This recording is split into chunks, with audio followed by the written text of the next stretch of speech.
Chapter 223. Tinga stayed in Bishuan court for about a month.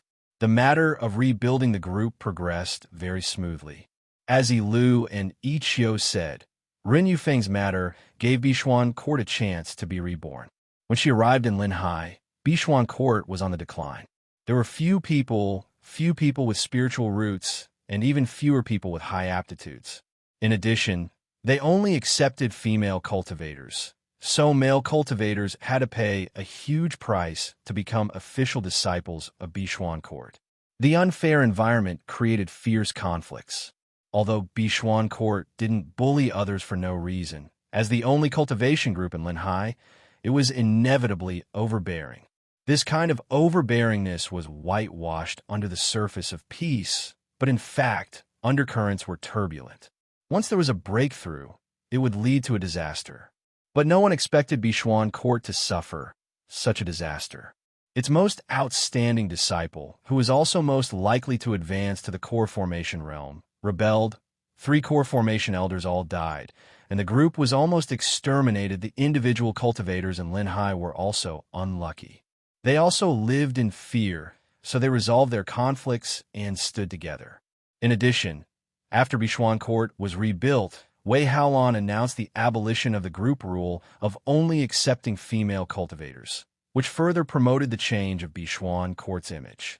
From now on, Bishuan court wasn't just a cultivation group for female cultivators. It was also a cultivation group in Linhai. As for the group itself, 2 temporary elders had been decided, and one of them was Tang Shun. This guy cultivated diligently for 20 years and made rapid progress. Coupled with the fact that there were no more talented people, he unexpectedly became the #1 expert in Bishuan court. The weak young master who had a handsome face and was hostile to all male cultivators in the past was actually reborn. It was really surprising. This was also good for Tinga. Now that Tang Shun had grown up, Wei Haolan wouldn't be alone and helpless, so she could leave sooner.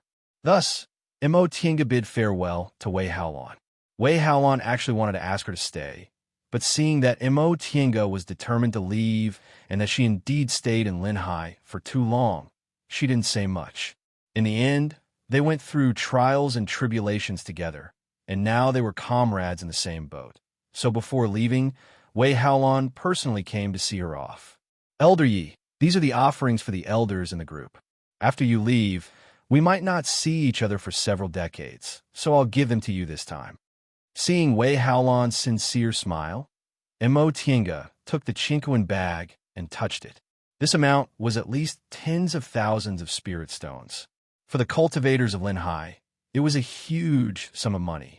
Sect leader, the sect has just been rebuilt, and spirit stones are of great use.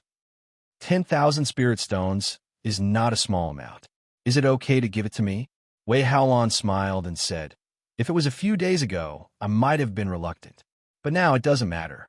Oh, Tinga was puzzled. Why is that? Wei Haolan deliberately didn't say it. Why don't you guess? Tinga pondered for a moment.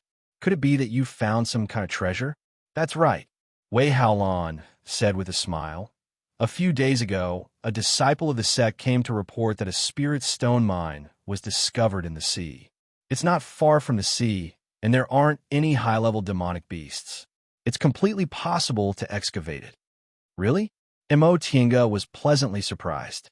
This was really timely assistance. Congratulations, congratulations. Same to you, Wei Haolan said with a smile. Indeed, one who survives a great disaster is bound to have good fortune later on. Our Bishuan court didn't collapse during this calamity. Now, we're experiencing one happy event after another. That being the case, I can leave with peace of mind. Wei Haolan seemed a bit reluctant to part with Tinga. Elder Yi, I'm really a bit reluctant to see you leave. Tinga smiled and said, whether you're willing or not, we'll meet again eventually. So you'll come back? Since I accepted the position of guest elder, I'll naturally come back to visit if I have time. Wei Haolan nodded, then sighed. I know cultivators shouldn't be so persistent. Elder Yi is so magnanimous, so I'm sure you'll succeed in forming your gold core. Tinga pursed her lips into a smile.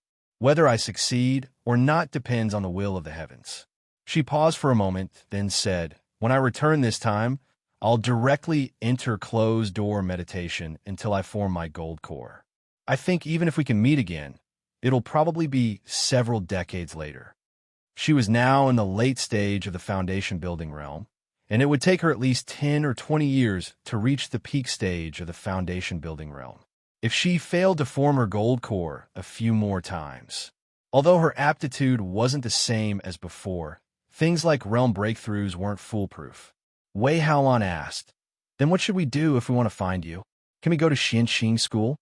Mo Tinga thought for a moment, then took out a jade talisman from inside her robe. "This is a 10,000 miles sound-transmitting talisman. I sealed a strand of my divine sense inside it. If you need me for something urgent, just crush it. I'll immediately sense it, and I'll rush over as fast as I can."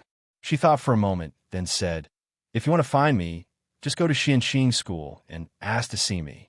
I'm a disciple of Lord Taoist Jinghe of Clear Spring Peak. My name is Mo Tinga." Wei Haolan took the sound-transmitting talisman and thought for a moment. "Elder Yi, you said you were a disciple of Lord Taoist Xianin? I didn't remember wrong, right?" Mo Tinga had no choice but to apologize. "I'm sorry, I didn't tell you the truth. In fact, my master is Lord Taoist Jinghe, and Lord Taoist Xianin is my master's first disciple.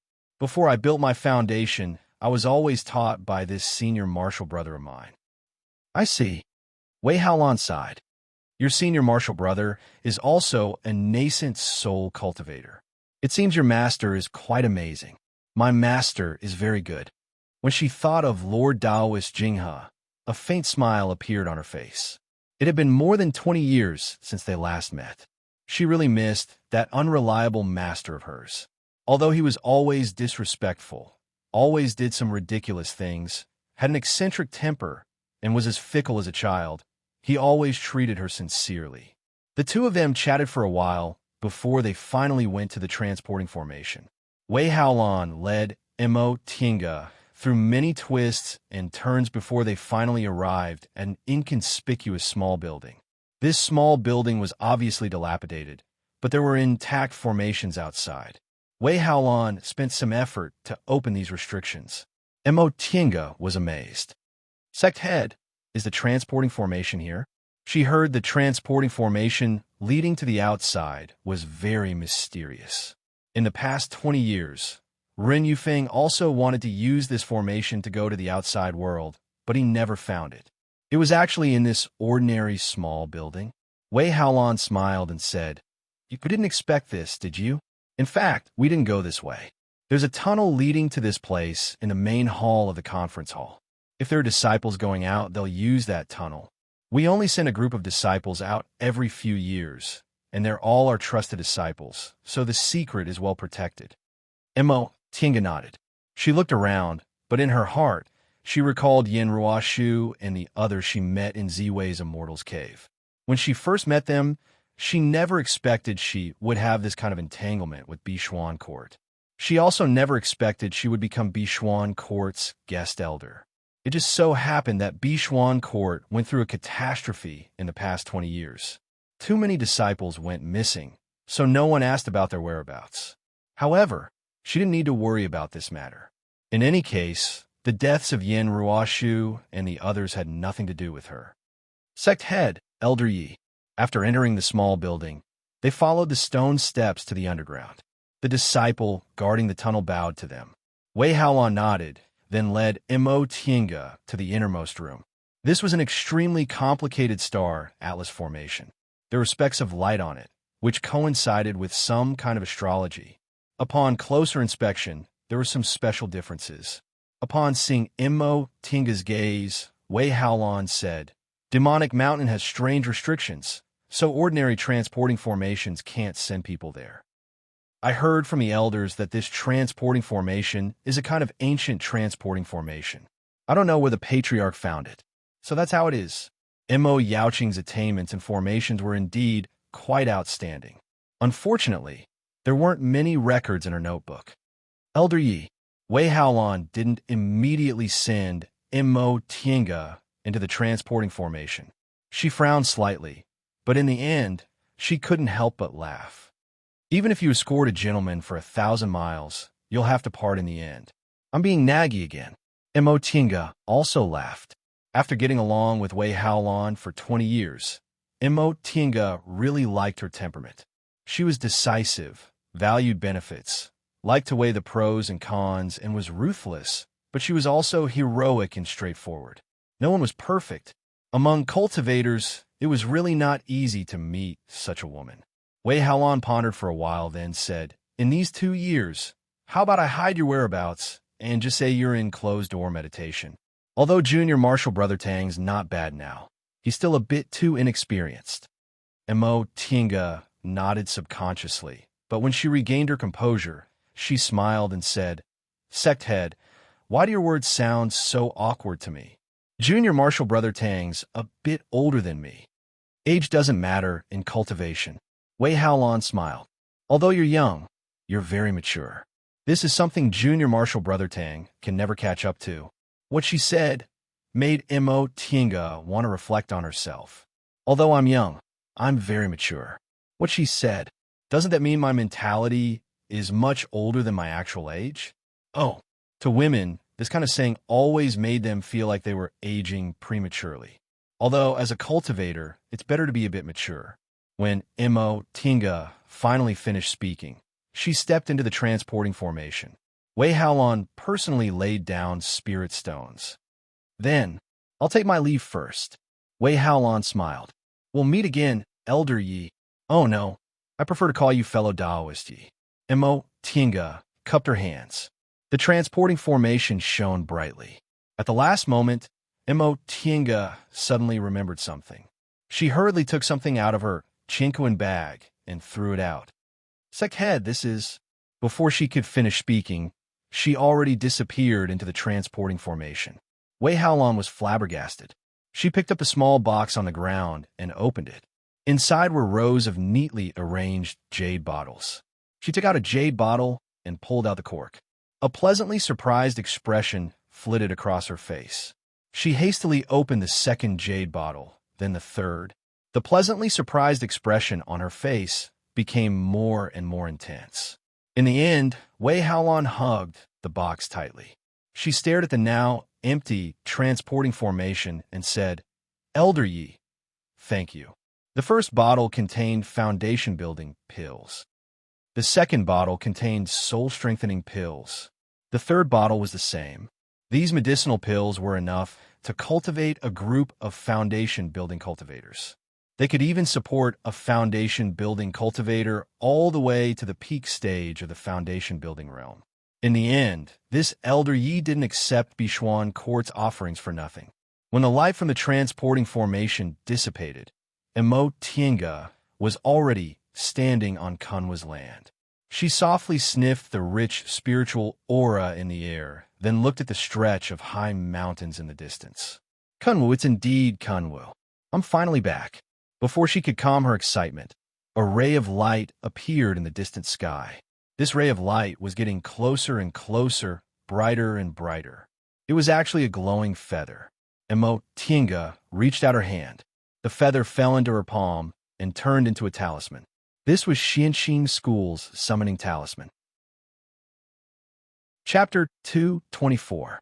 School summoning talismans were mainly divided into 2 types. One was the disciple summoning talisman, which was used to communicate with fellow disciples. Once this talisman was sent out, all the disciples within a certain range would receive it. Disciples who were away from home could receive several before leaving the mountain. The other type was the master summoning talisman. Once this talisman was sent out, as long as one had a Xianxin School identity tablet, they could receive it no matter where they were in the celestial pole. However, this talisman was very difficult to make, and it required a lot of people, so generally speaking, it wouldn't be used casually. The first talisman Tinga received was the Master Summoning Talisman.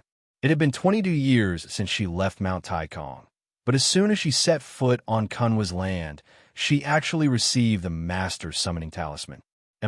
Tinga frowned slightly and unfolded the talisman. "Xianxin School disciples, listen to my order. All disciples in the foundation building realm and above, regardless of whether they have errands or not, are to put down whatever they're doing and return to Mount Taikong before the 6th day of the 6th month. There was only such a simple command, and no reason was mentioned at all, causing Mo Tiange to be dumbfounded. Xianxing School had more than 200 foundation-building disciples in total. Although many of them died in the demonic beast riots several decades ago, it had been more than 30 years, so they should have almost recovered. In addition to the foundation-building disciples who managed the shops and were ordered to run errands outside, there must be about 300 disciples in total. Why did they summon so many disciples back to the mountain? Moreover, many of Xianxing School's important industries were managed by foundation-building cultivators outside. If they were all summoned back, a lot of things would come to a standstill. Was this matter that serious? Mo Tiange shook her head and flicked her fingers, igniting the talisman in her hand. A spiritual light was emitted from the burnt talisman and flew towards the sky. This was the reply from the master summoning talisman. At the same time, a similar spiritual light streaked across the sky. Mo Tiange smiled when she saw it. Seems like a fellow disciple is also here. That's good. She soared up and flew towards the place where the spiritual light came from. Before long, her divine sense sensed someone flying towards her. As soon as their divine senses came into contact, they quickly flew towards each other. The person was indeed a Xianxing School disciple. When he saw her from afar, he saluted. Senior Marshal's sister. It was a young man in the early stage of the foundation building realm. Although he called her Senior Marshal's sister, his expression and tone were a bit arrogant. Looking at this person's appearance, he was no more than 17 or 18 years old, so he must be very young. A young talent would always be a little arrogant, but this was nothing. With a faint smile on her face, Mo Tiange also raised her hand to return his salute. Junior Marshal brother, greetings. The two met in the air and stood still, sizing each other up. The young man realized that she was still a young girl, but he didn't take it to heart. Among the female cultivators of the large sex, there were many who cultivated youth-retaining techniques. Even if they couldn't maintain their youthful looks, they could still afford to buy look-preserving pills. This senior sister has also received a message from the sect and is returning to the sect. The young man asked, "Of Mo." The youth smiled and said, "In that case, how about we travel together? Mo fellow, Mo Su's sect. Mo, and Mo Master Su. Mo. As they set off on their journey back, the young man introduced himself. My surname is Lan, and my name is a single character, Ling. I'm a disciple of Sweet Dupeak. May I know Senior's name? Lan Ling. The corners of Mo Tiange's mouth couldn't help but curve upwards. With such a girly name, it was no wonder he had to emphasize that it was the Ling from Chioling. My name is Mo Tiange, a disciple of Clear Spring Peak. Oh, so it's Senior Sister from Clear Spring Peak. The young man tilted his head and looked at her again. Senior Marshal's sister, are you here to travel or to handle some matters? Traveling. Mo Tiange gave him a simple explanation, then asked, Junior Marshal brother Lan, what's this place? Huh? Astonishment flashed in Lan Ling's eyes. Senior Marshal's sister Mo is here, but you actually don't know where this place is? Mo Tiange shook her head softly. I came here through a transporting formation, but I haven't had time to ask around. Oh, I see, Lan Ling said. This is the southeast of Kunwu, not far from Tiandao sect.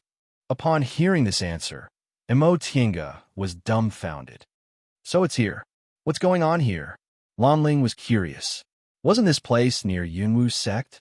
However, she didn't have the time, nor was she in the mood to return to Yunwu's sect, so she only said faintly, I've been here before. Oh, Lan Ling nodded, then didn't say anything else. He could see that Mo Tiange wasn't a talkative person, and he himself was quite arrogant. Even if she was a senior marshal sister in the late stage of the foundation building realm, he still disdained flattering her. Mo Tiange was happy to see this, so the two of them focused on hurrying on their journey.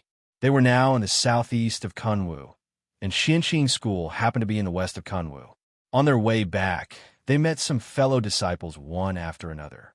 2 became 3, 3 became 4, and finally, the number of people traveling with them reached 8. There were so many people, and among them, there were some who liked to talk, so they started to chatter all the way. Emotinga hadn't been back for more than 20 years, so she didn't know so many things happened in the school, so she listened with great interest. For example, Grandmaster Jinyang and Grandmaster Lingshu wanted to betroth their favorite disciples, Martial Uncle Bai and Martial Uncle Jiang. However, when Martial Uncle Bai found out about this, he disliked Martial Uncle Jiang for being unruly and refused to agree. When Martial Uncle Jiang heard about this, the whole world was turned upside down. The Martial Uncle Bai and Martial Uncle Jiang they were talking about should be Junior Martial Sister Jiang, the disciple of Bai Yinfei and Lord Daoist Lingshu. Mo Tinga had heard about Junior Martial Sister Jiang before. She was Martial Uncle Lingshu's blood-related descendant and was doted on since she was a child, so she was unruly and willful. In Drifting Cloud Peak, she was like a little overlord. Even in other peaks, no one dared to say anything about her. Someone asked, "This Martial Uncle Jiang is still young. Our Xianxing school doesn't focus on lust between men and women. Even for dual cultivation, we usually only consider it after we reach the core formation realm, right? Why do you want to betroth them now?" The person who spoke was an old man. Although this old man was quite old and his hair was already white, he was very talkative. Mo Tinga didn't know where he heard this rumor, but these days he was always gossiping with others. "Now," he said with a smile, "Junior Martial Brother, don't forget how old Grandmaster Lingshu is. He's about to pass away." Mo Tinga nodded secretly when she heard what he said. "That's right. This Grandmaster Lingshu's lifespan is almost up, so he's anxious to find a backer for his beloved descendant, right? Unfortunately, Junior Martial Sister Jiang is too unruly. I'm afraid she'll let him down." "Oh, so that's how it is." The previous person understood. Grandmaster Lingshu looks very spirited, but he's actually about to pass away. The old man stroked his beard and narrowed his eyes. In any case, Grandmaster Lingshu is a nascent soul cultivator. As long as he doesn't pass away, his cultivation level is solid. Unfortunately, once Grandmaster Lingshu passes away, the number of nascent soul cultivators in our Xianxing school will be reduced to 5 again. Someone else interrupted. "What's wrong with that? Several of our martial uncles are already in the late stage of the core formation realm. They'll soon be able to advance to the nascent soul realm, right?" As he spoke, he counted with his fingers. Martial Uncle Danning of Drifting Cloud Peak, Martial Uncle Yuanin of Soul's Retreat Peak, Martial Uncle Shojing of Clear Spring Peak, and Martial Uncle Lingxi of Sweet Dew Peak. These martial uncles are all in the late stage of the core formation realm. "Huh." The old man raised his head and laughed. "You guys, how long ago was this news? Let me tell you, Martial Uncle Danning and Martial Uncle Shojing are already in the peak stage of the core formation realm. They'll be forming their nascent souls soon." "Ah." Upon hearing what he said, several people in the same group looked towards the old man. Even Lan Ling, who disdained to talk to him, and Mo Tinga, who had been quietly listening, also cast their gazes on him. Cultivators forming their nascent souls was a major event for cultivation groups, not to mention small and medium-sized cultivation groups. Even large cultivation groups like theirs would strengthen their vigilance and activate the Great Mountain Protecting Formation once a cultivator was ready to form his or her nascent soul. They would be in a half-sealed state to prevent people from causing trouble. Having so many people paying attention to him all of a sudden, the old man's gossipy heart was satisfied. "You guys don't know?" An impatient person urged. "We've either been traveling outside for several years, or we're usually so busy that we don't even know. Senior Martial Brother Yin, quickly tell us." The old man was very proud of himself. "All right, I'll tell you. Based on our current situation at Xianxing School, Grandmaster Lingshu's lifespan is said to only have about 10 years left, so he's in a hurry to marry Martial Uncle Jiang to a young junior like Martial Uncle Bai who has a backer and a bright future. That way, even if he passes away, he won't have to worry about martial Uncle Jiang causing any trouble. Senior martial brother Yin, get to the point, someone urged impatiently. Although martial Uncle Jiang's matter also sounded very interesting, it was nothing compared to someone forming their nascent soul in the school. Young people are really impatient. The old man glared at that person, then continued to speak neither too fast nor too slow. A nascent soul cultivator passing away has a profound impact on the school, especially after Grandmaster Xianin formed his nascent soul, which greatly improved Xianxing School's strength.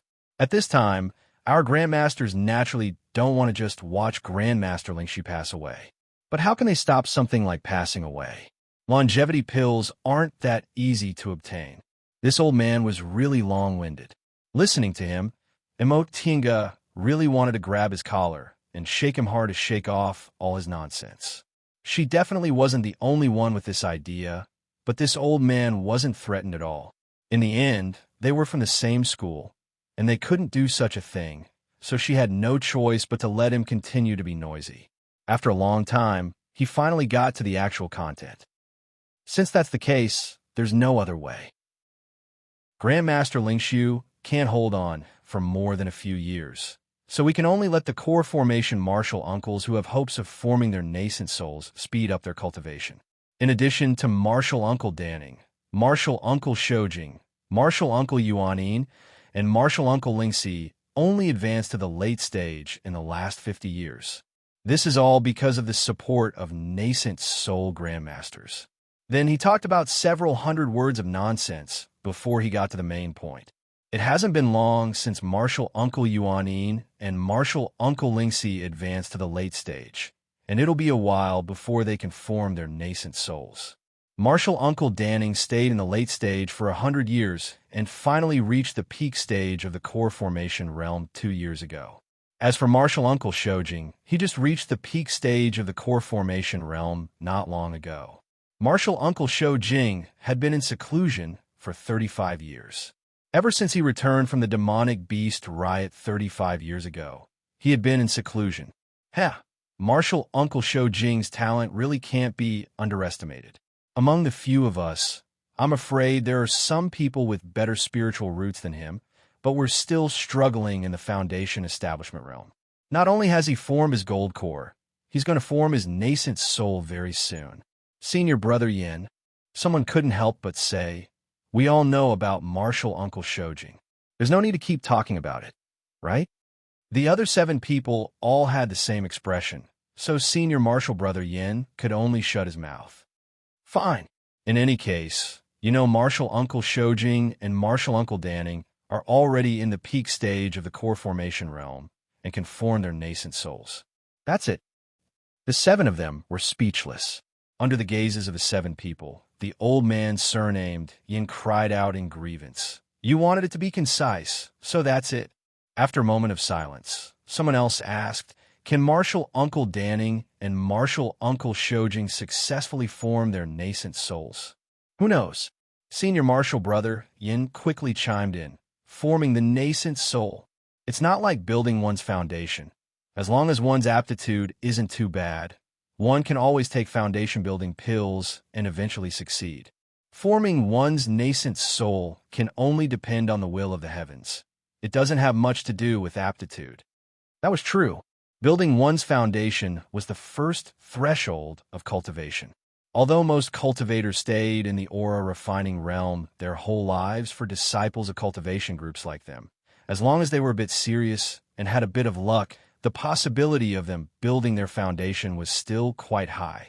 But when it came to forming one's nascent soul, there were too many examples that proved the will of the heavens was unpredictable. Chapter 225. When Tinga mentioned nascent soul, several foundation-building cultivators chatted all the way back to Mount Taikong. Even their initial fear of the school's mishap had faded. In fact, aside from encountering fellow disciples, there was nothing unusual along the way.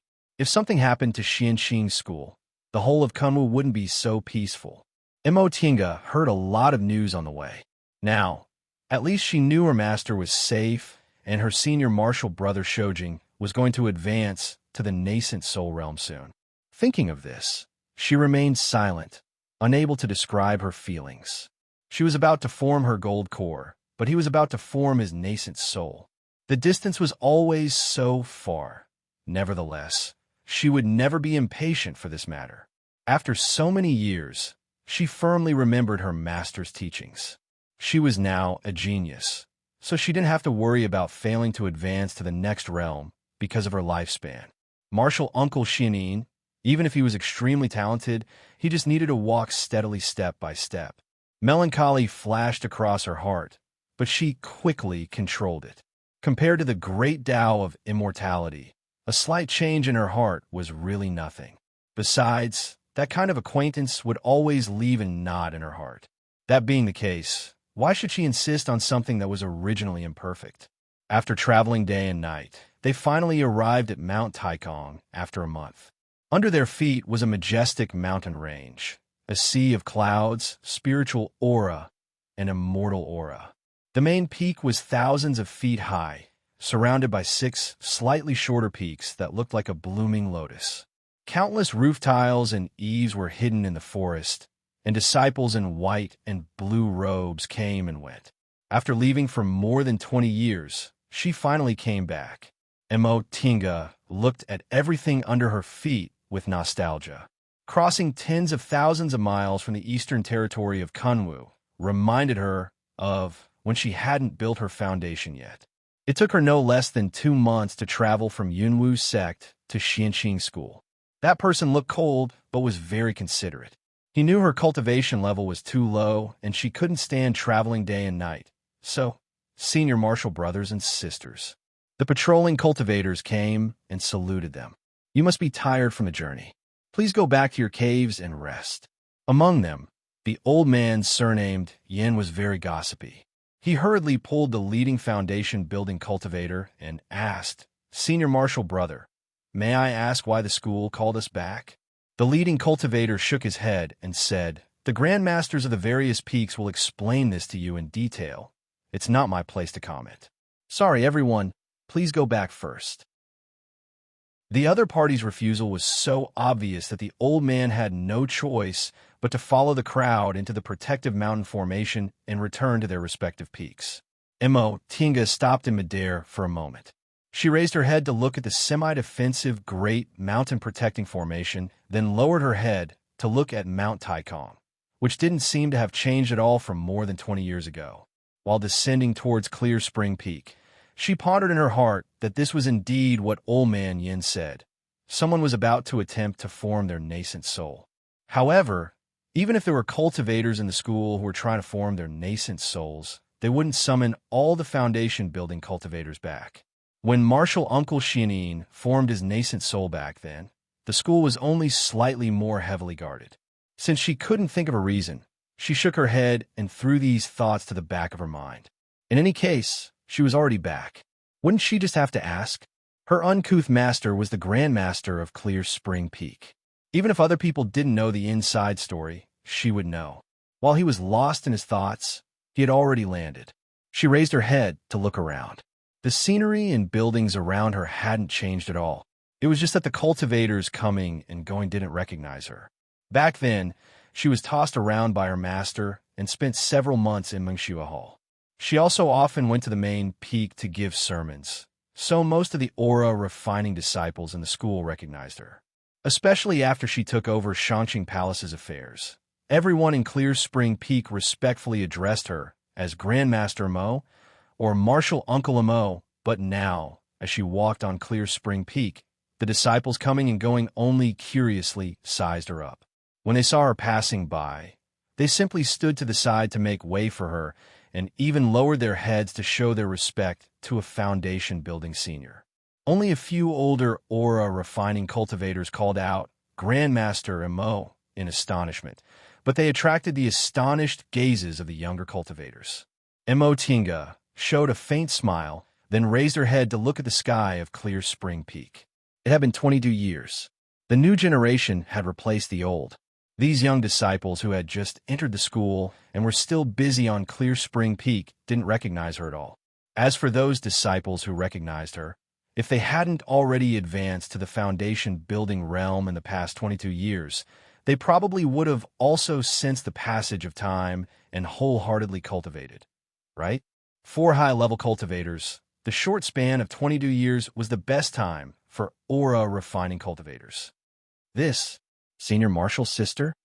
Just as she was about to enter Shanqing Palace, she was stopped by a disciple guarding the gate. He sized her up from head to toe, his eyes filled with doubt. Senior Marshal's sister, this is Grandmaster Jinghe's Immortal's Cave. You can't enter without being summoned. Mo Tingo was stunned, but she couldn't help but laugh. As it turned out, it wasn't just aura-refining cultivators. Even these foundation-building cultivators didn't recognize her. Her laughter made the disciple guarding the gate unhappy. He said with a straight face, Senior Marshal's sister, Grandmaster has a bad temper. Please leave quickly. Mo Tinga waved her hand. Just as she was about to say something, she heard someone calling out in bewilderment. Marshal Uncle Mo? She turned around. It was Ming Xia, who often served Lord Daoist Jinghe and was quite fond of him. Mo Tinga smiled. Ming Xia, long time no see. However, Ming Xia was startled by her friendly greeting. Back in Shanqing Palace, because these maids were arrogant because they relied on their grandmaster and because Qin, Qi, Shu, and Hua schemed against her, Mo Tinga always treated the 16 of them harshly. If she was angry, she would scold them. Later on, these maids all behaved themselves, but she was too lazy to pay attention to them. She rarely smiled at them.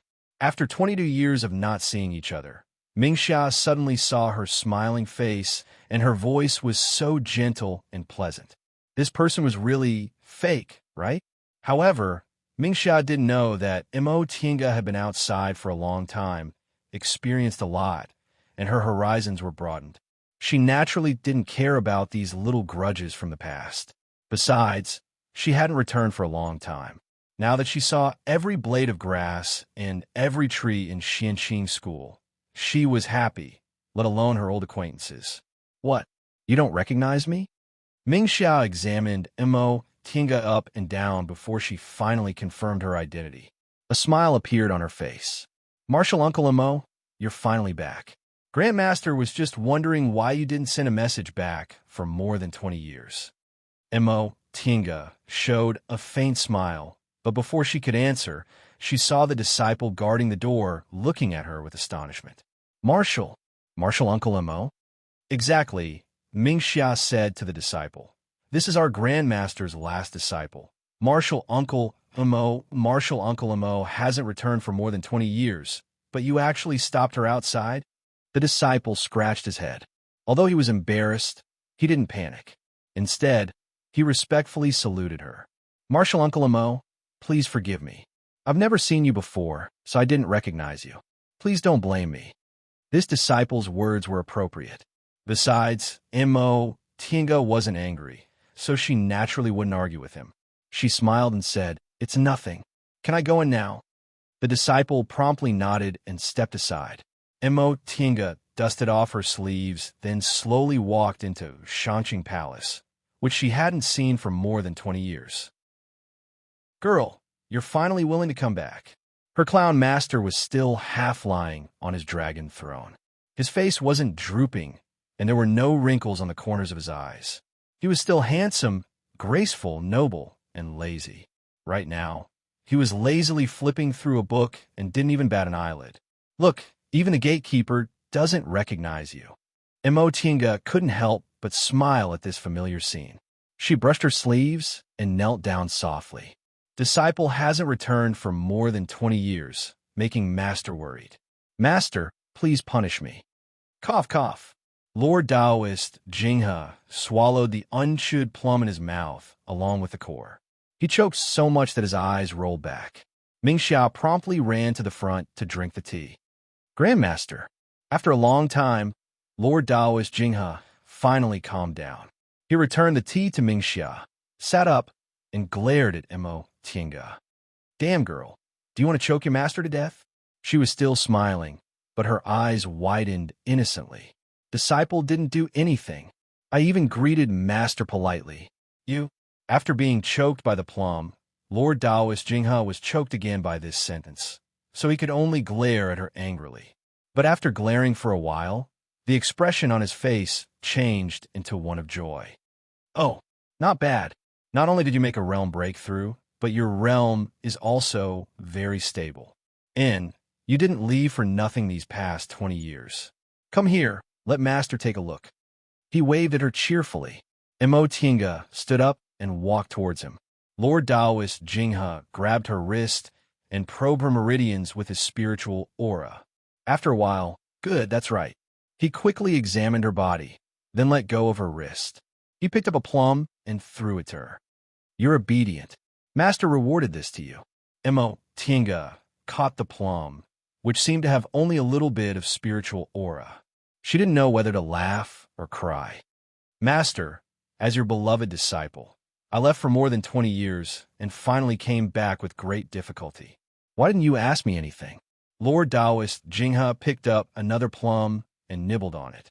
He said disapprovingly, Beloved disciple, do I have such a thing? He looked her up and down with disgust. You can run and jump, and you're in a good mood after making a realm breakthrough. Do I need to ask you anything? Ask me how I've been in the past 20 years and what I've experienced. As a master, shouldn't you analyze the situation for your disciple? What kind of master was this? She hadn't been back for 20 years. Now that she finally came back from her travels, he gave her a plum as a reward. He didn't even ask her anything. Back then, when she was a nominal disciple of Martial Uncle Xianin, he wasn't like this. There was no need to mention Second Uncle.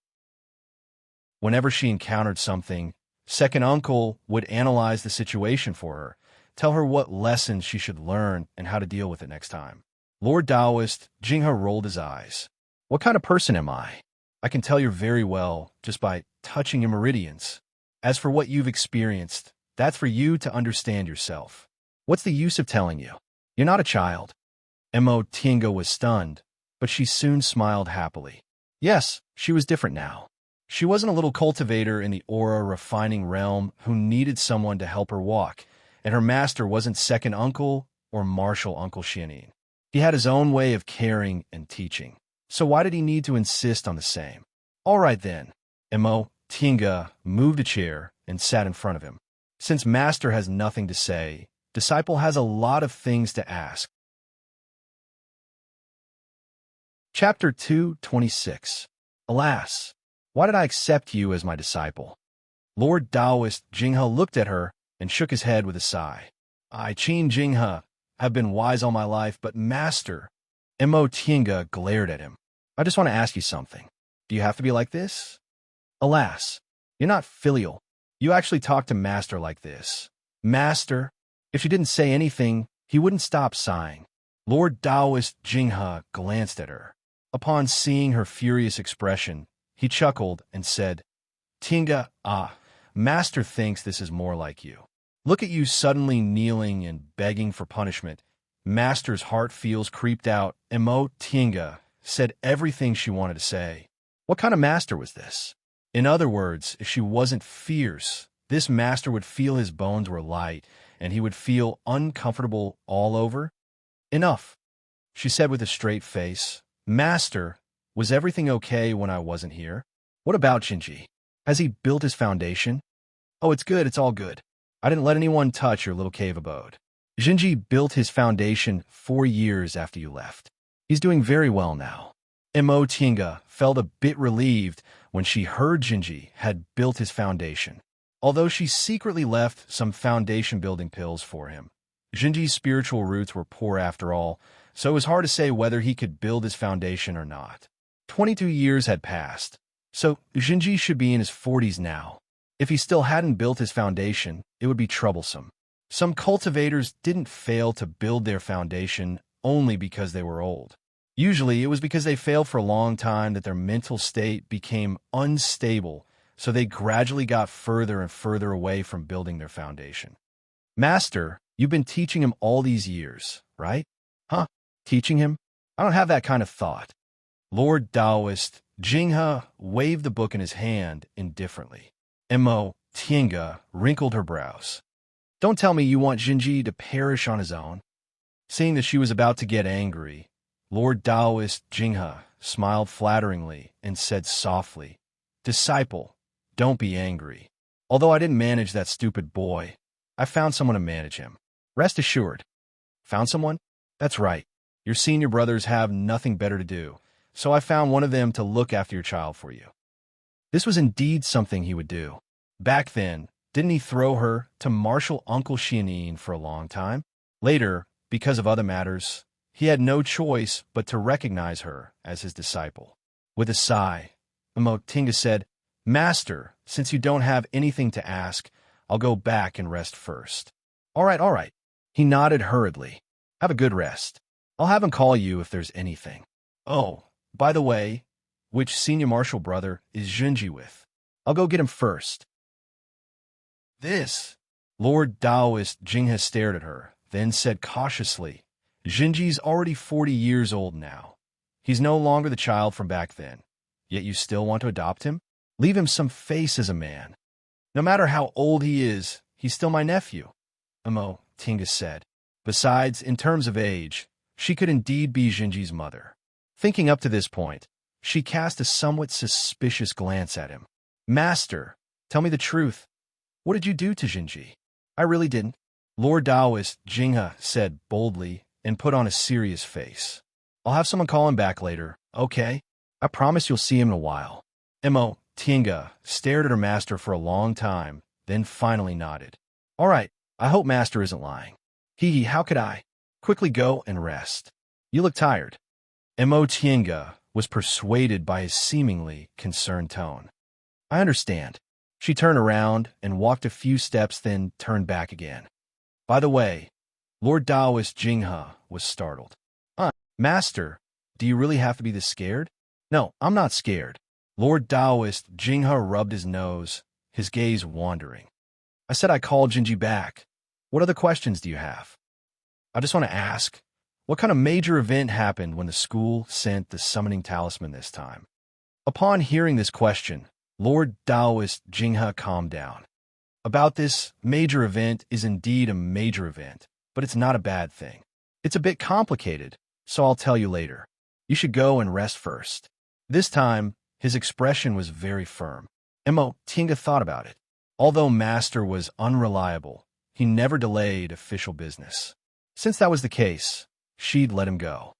"All right, Master, I'll believe you this time, but don't let me down." "I know." Lord Taoist Jinghe impatiently drove her away. "You've just come back, but you're already so annoying. Go and rest." Looking at him, she really didn't believe there was no conspiracy. Tinga sighed inwardly, then walked towards her Mingxin residence. After she left, Lord Taoist Jinghe hurriedly called, "Mingxia, here."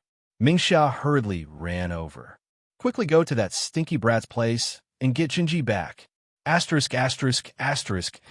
Tinga naturally didn't know what Lord Taoist Jinghe said.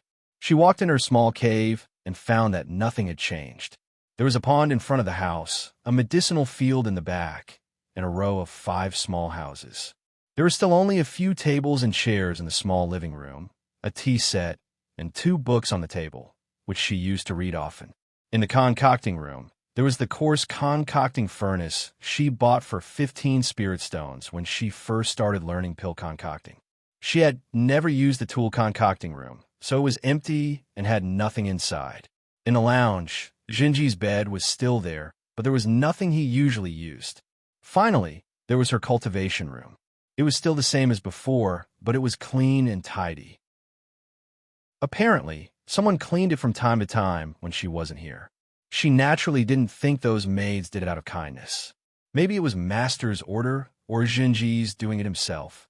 Thinking up to this point, the corners of her mouth curled up slightly. She picked up an animal skin book from the bookshelf and casually flipped through it. In this place, someone was still thinking about her. Auntie," a somewhat unfamiliar voice came from outside.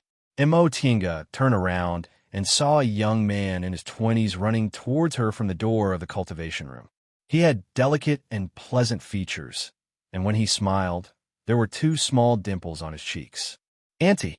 He was extremely happy to see her. Tinga thought he would jump up like before, but in the end, he just ran towards her with quick steps. you're finally back. The Yi Jinji in front of her was already a foundation-building cultivator. He still looked young, and his temperament was still gentle, but he gave off a feeling that he was a lot more mature. She stared at him for a long time and finally said, Jinji, you've grown up. Yi Jinji grabbed his hair and smiled embarrassedly. Annie, why did you go out for so long? Of course I've grown up. By the way, why haven't I heard from you for so long? Are you in danger? Are you all right? I was worried to death, but Grandmaster always said I was worried for nothing. Tinga sat down on the praying mat. She watched as he automatically sat in front of her and chattered about what happened after they parted. She felt warm inside, as if she was under the warm sun in winter. Annie, why aren't you talking? Yi Jinji finally noticed her silence after he finished asking a bunch of questions. Tinga, who had been smiling the whole time, finally answered, Auntie saw that you were talking very happily, so I'll let you talk to your heart's content first. Auntie, Yi Jinji's expression fell. Why are you acting like Master? Master, Tinga wrinkled her brows slightly. Yi Jinji ignored that she was actually asking him a question. He impatiently asked again, Auntie, you haven't told me how you've been in the past 22 years. She smiled and thought for a while before answering. I did encounter some things, but I also obtained some fated chances. In the end, it was more daunting than dangerous. I didn't contact you because I was trapped in a place for a long time, but it's all over now, so there's no danger. She casually explained, then asked, What's the matter with the master you mentioned? Who taught you all these years? It's Master. Yi Jinji seemed to be a bit confused about her question. Annie, after you left, it took me several years to build my foundation. Grandmaster became impatient when he saw me building my foundation, so he sent me to Master's place. At this point, he curled his lips, obviously very dissatisfied with this Grandmaster's behavior. He then smiled and said, Fortunately, although Master looks very fierce, he's actually very good. Although Master has been very busy these years, he's always taken care of me. Tinga had a bad premonition. Who's the master you're talking about? Who else could it be? Don't I only have one master? Yi Jinji looked puzzled. Tinga slowly furrowed her brows, remaining silent. Auntie? Yi Jinji called her cautiously. It's nothing. She slowly smiled. Even if something happened, it wasn't Jinji's fault. It was that old pervert who schemed against her. This was really strange. She avoided everything because she didn't want to have anything to do with that senior martial brother. So why did that cheap master want to scheme against her? Great. The nephew she raised as a disciple became someone else's disciple, just like that. He called him master so intimately, completely unlike how he used to be. Realizing what she was thinking, Tinga was dumbfounded. She then raised the corners of her mouth in a self-mocking manner. What kind of mentality was she having now? Was she jealous? Because she hadn't come back for more than 20 years. Jinji now had someone who might be as important as her. So she felt unhappy? Or was it because that person was him? She realized her thoughts were a bit bad. Apparently, as soon as she came back, some emotions that she'd controlled started to spread involuntarily. She couldn't help but raise her head to look around. There was obviously no trace of them anymore. Jinji, she asked slowly, how did you get through all these years? How did your master treat you? Seeing that she didn't look unhappy, Yi Jinji finally relaxed. He thought for a moment, then answered slowly, Auntie, when you sent me to Yi Clan that year, I stayed there for half a year before I came back. With Xiaohua by my side, nothing happened on the way back. After I came back, I smoothly passed the test and obtained a foundation-building pill. With Grandmaster's consent, I entered closed-door meditation to build my foundation, but I didn't succeed. Upon seeing him spreading his hands, Tinga was puzzled. Didn't I give you something to take out when you built your foundation? Annie, are you talking about that bottle of medicinal pills? Yi Jinji scratched his head, then said embarrassedly, I was too excited the first time and forgot about it. Upon seeing his expression, Tinga shook her head helplessly. You could forget anything, but you actually forgot such an important thing. Yi Jinji said, I've never built my foundation before, so I was too excited. At this point, he couldn't help but laugh. Later, when I failed to build my foundation, I found out Annie secretly left me a foundation-building pill. But everyone knew I failed to build my foundation, so it wasn't good for me to enter closed-door meditation again. Moreover, entering closed-door meditation again right after I failed wasn't good either, so I waited for another 3 years. This time, I finally succeeded. And at least you're not completely stupid. Annie, upon seeing his embarrassed expression, Tinga couldn't help but laugh. Okay, continue. Yijinji glanced at her embarrassedly, then said, After I built my foundation, I ran into a lot of cultivation problems, so I went to ask Grandmaster. In the beginning, Grandmaster gave me detailed instructions, but later, Grandmaster got impatient after I asked too many questions. He said, Master's already in the late stage of the core formation realm, but he doesn't have a disciple to serve him. As his disciple, how can I be so idle? Then he threw me to Master. Then, how did your Master treat you? Master was very good. When he mentioned the word Master, Yijinji's expression was no longer as disdainful as it was 20 years ago. Instead, it was filled with reverence. Master doesn't like to talk much, and he doesn't like to deal with people. People who don't know him always think he's cold and arrogant, but in fact, he's not like that. When I first went to him, I didn't understand anything and was quite afraid of him. But later, I felt Master was very good. He was so busy, but he taught me cultivation patiently and never became impatient. Grandmaster said he wanted me to serve Master, but Master didn't even let me serve him tea or water. Yijinji talked nonstop for a long time, but Tinga didn't say a single word until the end. Auntie, are you unhappy? After a long time, Tinga finally sighed. No, you're very good. In the end, that old guy still got his way. He probably didn't have good intentions when he suggested that in the beginning, right? Fine, I should be happy that someone is good to Jinji. As for that old guy, I don't think he really won. Chapter 227. After they talked about their feelings after parting, Yijinji looked at Tinga and mumbled. He wanted to say something, but couldn't. Tinga was puzzled. What? Is there something you want to say? What can you say to me? Yijinji looked at her awkwardly and said carefully, Auntie, you're back, so I should also come back. But Master treats me so well. If I leave as soon as you come back, wouldn't that be bad? So that's the problem. Tinga smiled. It's good that you have the heart. Now that you're not a child and a foundation-building cultivator, there's no reason for you to live in my small cave. Besides, he's your master, so you should serve him. But Auntie, Yijinji hesitated. I don't want you to live alone. Tinga shook her head. I'm not a child. Besides, I'm about to enter closed-door meditation to advance to the core formation realm, which will take at least 20 to 30 years. Even if you come back, I can't take care of you. You don't have to feel embarrassed. You should go back, Tinga said faintly. Since your master treats you well, you should also fulfill your filial duties as a disciple. I'm busy forming my gold core now, so I really can't take care of you. All right. Yijinji was in a dilemma, but in the end, he listened to her. All right, you've been here for a long time. You should go back now. Got it, Annie. You just came back, so rest well. I'll come and see you when I have time. Tinga nodded with a smile and watched him leave. Tinga was the only one left in the room. Her smile disappeared, and she sat in silence for a while. All kinds of feelings flashed through her heart, but in the end, she just sighed. Forget it. In fact, it's better for Jinji this way, and she'll have fewer worries. Lord Taoist Jinghe waited for a long time, but no one came. He couldn't help but mutter, Strange, why isn't she here yet? Mingxia, who was waiting on the side, asked, Grandmaster, what are you waiting for? Waiting for that unfilial dead girl. Lord Taoist Jinghe waved his hand impatiently. She's still not here? Did she really change? Martial Uncle Mo? Mingxiao was puzzled. Grandmaster, why did Martial Uncle Mo come? Don't you want her to rest?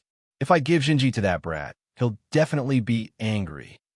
Lord Taoist Jinghe, who was holding a cup of tea, said with a frown, According to her previous personality, she'd definitely come to throw a tantrum if she was angry. But why didn't she come today? Mingxiao was speechless. Having served this Grandmaster for decades, she certainly knew what kind of personality the Grandmaster had. But to wait for his own disciple to denounce him, was this something a nascent soul Grandmaster would do? What kind of expression is that? Lord Taoist Jinghe glared at his maid. Mingxia said, Grandmaster, why do I feel like you just want to make Martial Uncle Mo angry? What good will it do her to be angry? Sai, you don't understand. Lord Taoist Jinghe shook his head and said, I've lived for almost 1,000 years. If I don't find some fun for myself, life would be boring. Besides, that girl is a cultivation maniac. I don't want to teach her to be like our stinky brat. Failure once is enough, but she's still taught such a disciple. That's my biggest failure. Mingxia blinked her eyes. Why do I feel like you actually want to be a matchmaker? Lord Taoist Jinghe was speechless for a long time after Mingxia hit the nail on the head. Seeing that there was no one around, Mingxia mustered her courage and asked, Grandmaster, didn't you say in the past that the people of the Dao sect who don't engage in dual cultivation have their own benefits? Without any worries, their mental states will be more peaceful? Lord Taoist Jinghe rubbed his nose and said, Dual cultivation also has its advantages. Besides, this matter has to be looked at in detail. That stinky brat obviously has a knot in his heart, so I might as well help him. Not in his heart. Help him? Mingxia didn't understand, but Lord Taoist Jinghe didn't plan to answer. He scratched his head and said, Enough. But take a look at what that girl is doing. Is she really not angry at all? Angry? Mo Tinga asked herself. Of course, she could not be angry. This master of hers clearly wanted a scheme against her. But after thinking about it carefully, she felt it was better to entrust Jinji to someone else in her current state. Now that she was about to form her gold core, there were too many things she had to do. Jinji was already in the foundation building realm, so there wasn't much she could do for him. That being the case, why should she be angry with that unreliable master? It wouldn't benefit her and would only make other people happy for nothing. Mo Tinga collected her thoughts and rested for a few days. During this time, she casually dismissed the maids who came to inquire about her. After the incident at Bichuan Court, she had never longed to advance and become stronger as much as she did now. Later, Yi Jingwen, Luo Fengxue, Han Qingyu, and even Kuang Zhu and the others all sent her summoning talismans to ask about her. Mo Tinga went to visit them one by one. Yi Jingwen's cultivation went smoothly, and he was already in the late stage of the foundation building realm. Although Luo Fengxue didn't make any progress in her cultivation, she became the chief steward of Sweet Dew Peak and was like a fish in water. Like her, Han Qingyu and Kuang Zhu were already in the peak stage of the foundation building realm and were waiting to form their gold cores. Zhanbai couldn't advance, so he was in closed-door meditation. His two sworn brothers and sisters, Xiaoguzi and Xiaozhe, failed to build their foundations several times and were now ordered by Kuang Zhu to enter closed-door meditation. They weren't allowed to leave until they built their foundations. By the time she finished her visits, Mo Tinga already had a better understanding of the reason why all foundation building disciples were summoned back to the school. Martial Uncle Xianin moved to Sweet Dew Peak. As his disciple, Luo Fengxue was also good at managing things, so all the affairs on Sweet Dew Peak were now handled by her. Regarding this matter, Luo Fengxue secretly leaked some information to her. As it turned out, during the school's major competition 20 years ago, when two core formation martial uncles were having a competition, they accidentally caused the mountain wall to collapse and unexpectedly discovered that there was an extremely secret magic formation hidden in the valley of the main peak. After some investigation, the school head and several core formation elders believed that this magic formation was set up at least more than 100,000 years ago, so they immediately reported this matter to the grandmasters of each peak. Xianxing School had been established for several tens of thousands of years, and it had produced countless astonishing and outstanding people. This formation was actually located deep inside the main peak of Mount Taikong and hadn't been discovered for several tens of thousands of years. This was too inconceivable. Mo Tinga pondered for a moment, then asked Luo Fengshui, more than 100,000 years ago, could it be left behind from the Middle Ages era? Luo Fengshui nodded, then shook her head. Several martial uncles have seen it. That's indeed what they think, but they're not sure. According to legend, after several million years in the distant past era, the human world was almost destroyed during the Great War between the immortals and the devils. Only a few people survived, and the immortals and devils were separated from the human world. From then on, it was known as the Middle Ages era. Mo Tinga once heard Lord Taoist Jinghe talk about this ancient legend. Lord Taoist Jinghe believed that the world came from nothing and that God had always been adjusting the rules of the human world. In the distant past era, God was also in the human world. Later, they discovered that it was best for God not to interfere with the development of the human world. So God left the human world. Then, at the end of the distant past era, the great war between the immortals and the devils led to a catastrophe. This period of time was known as the death of gods. Because the etiquette in the human world collapsed, demons and devils ran amok, but God didn't care, so the human world was almost destroyed. In the end, the immortals and devils who cultivated and achieved the Tao also left the human world. Then came the Middle Ages era. There were no God, immortals, or devils, but there was abundant spiritual aura and resources like in the distant past era. As a result, cultivators and devil cultivators developed too fast, so the righteous and devil cultivators fought again. This time, the world changed and the sea turned into mulberry fields. Later, the human world finally stabilized. There was no more rich spiritual aura and natural treasures that could be seen everywhere. Whether it was cultivators or devil cultivators, they all struggled to survive. There was no longer any news of people ascending. Righteous and devil cultivators still fought, but they no longer had the power to destroy the world. In the end, Lord Taoist Jinghe said, God is the ruler of the world, while immortals and devils represent good and evil. Good and evil can't coexist since ancient times, so they're natural enemies. Although God doesn't care about the human world anymore, everything in the human world is in their hands. The power of immortals and devils is too great, so they separated the immortal world and the devil world and let the world be destroyed. Cultivators and devil cultivators are too powerful, so when the Middle Ages era ended, the world changed and the world no longer had abundant spiritual aura. From the moment the world was born, if the development of the human world wasn't satisfactory, it would be destroyed and rebuilt. We're all puppets in God's hands. Even if we're successful in our cultivation, we'll just be higher-level puppets. These words were indeed shocking to foundation-building cultivators. Mo Tinga thought for a long time and asked, then why do we cultivate? What if we can't achieve the great Tao in the end? Lord Taoist Jinghe said, silly girl, even high-level puppets are better than low-level puppets. Besides, the great Tao isn't necessarily hopeless. This is just master's deduction. You've seen deification cultivators. Are they happy?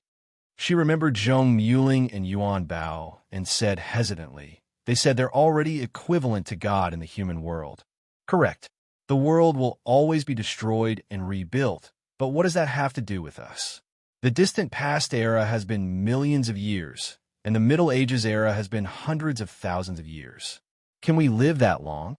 We're not deification cultivators, so how do we know we can achieve the great Tao? After we become deification, if we can become immortals and reach the immortal world, can we seek the next step? Can we cultivate and become God in the end?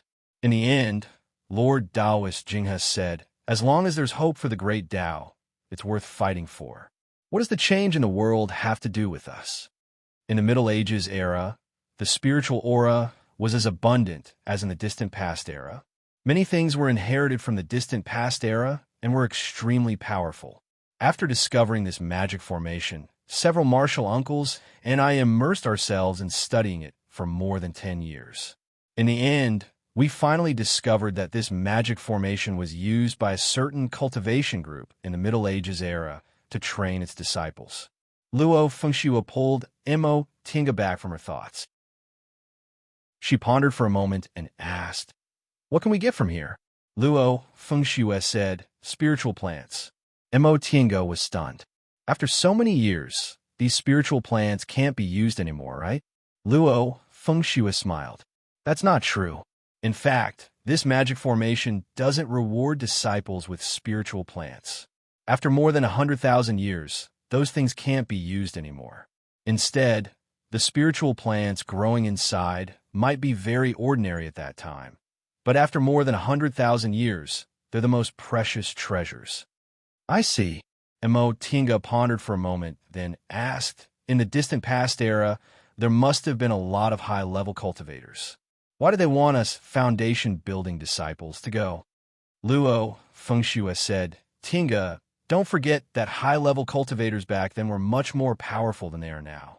This magic formation automatically adjusts the difficulty of the disciples who enter according to their cultivation levels. Several martial uncles have tried it, but nascent soul and core formation cultivators couldn't pass many tests. Foundation-building disciples, on the other hand, managed to pass a bit more. Chapter 228. Mo Tinga thought about it and understood what Luo Fengxue meant.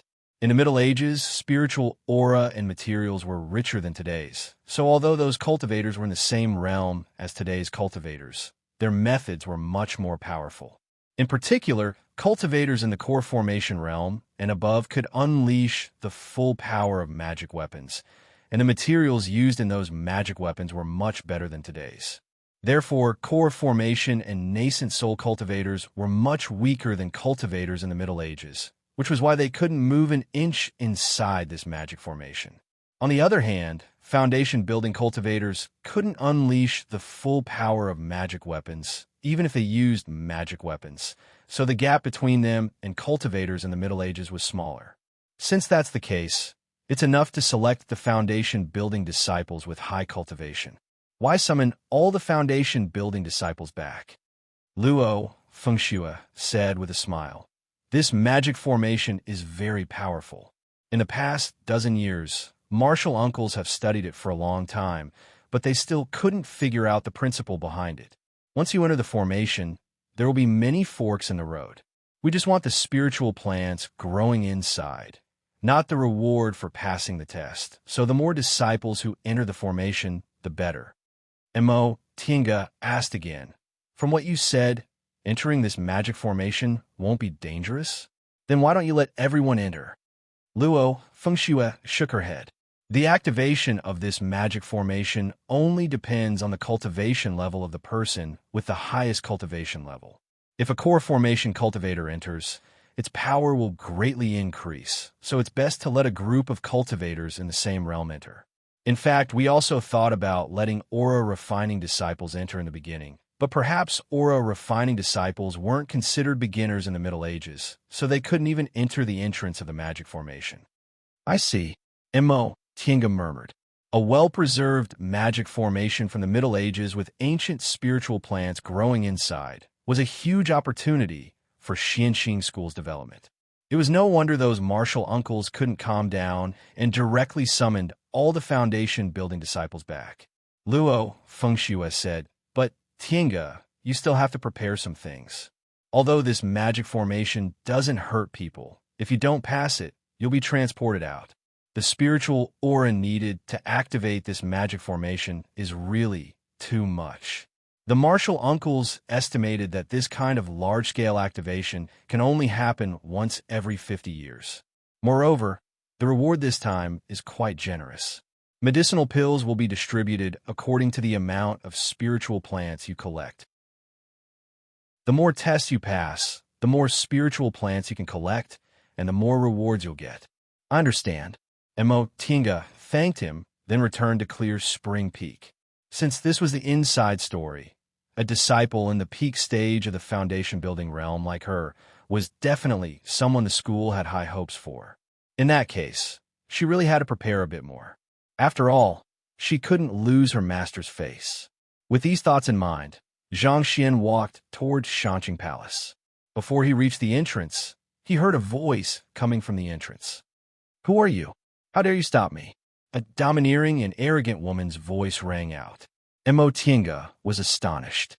There was actually someone in Shangqing Palace who dared to make such a racket. Raising his head to look, he saw a woman in her 20s scolding the gatekeeper disciple in a domineering manner.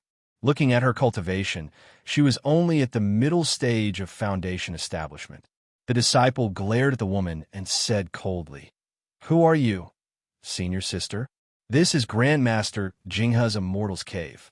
Without being summoned, no one is allowed to enter, even if they weren't elite disciples. Those who were able to guard the door for their Grandmaster were the cream of the crop among the ordinary disciples. It would be strange if they weren't annoyed by this woman's arrogant attitude." "Who am I?" The woman pointed at her own nose and said angrily, "I haven't been back for several decades, yet you already don't know who I am." Nevertheless, the gatekeeper disciple still refused to retreat even half a step.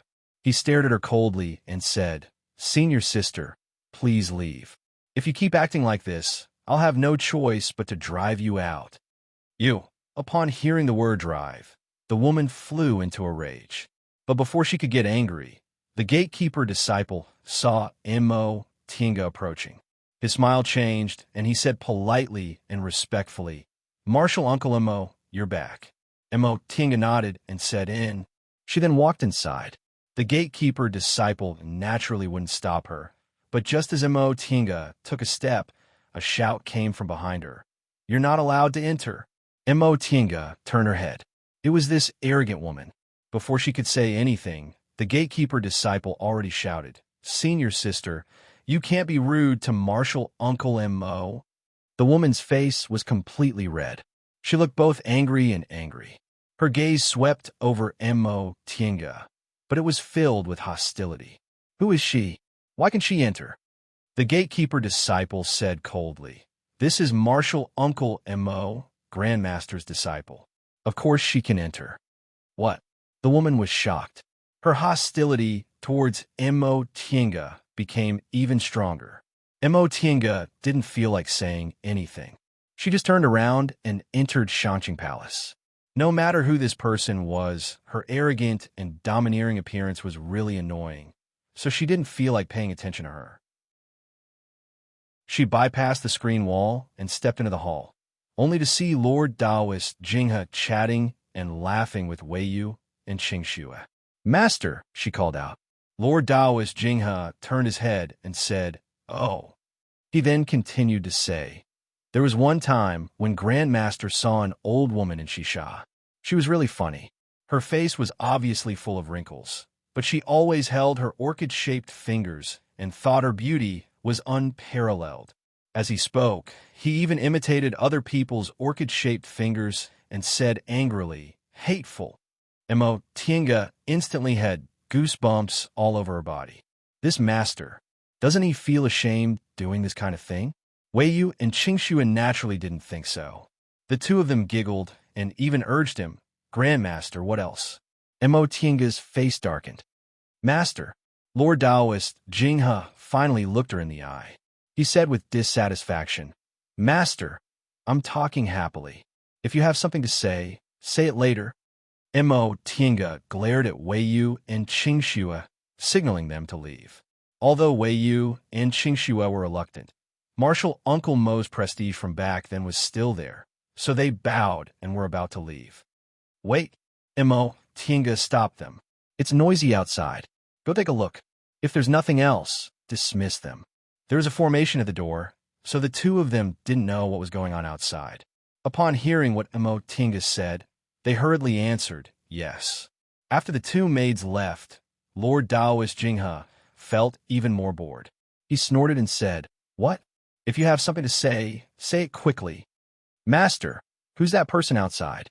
Wei Yu and Qingxue were just maids, so they didn't dare to spread their divine senses at will. However, this was Shangqing Palace on Clear Spring Peak.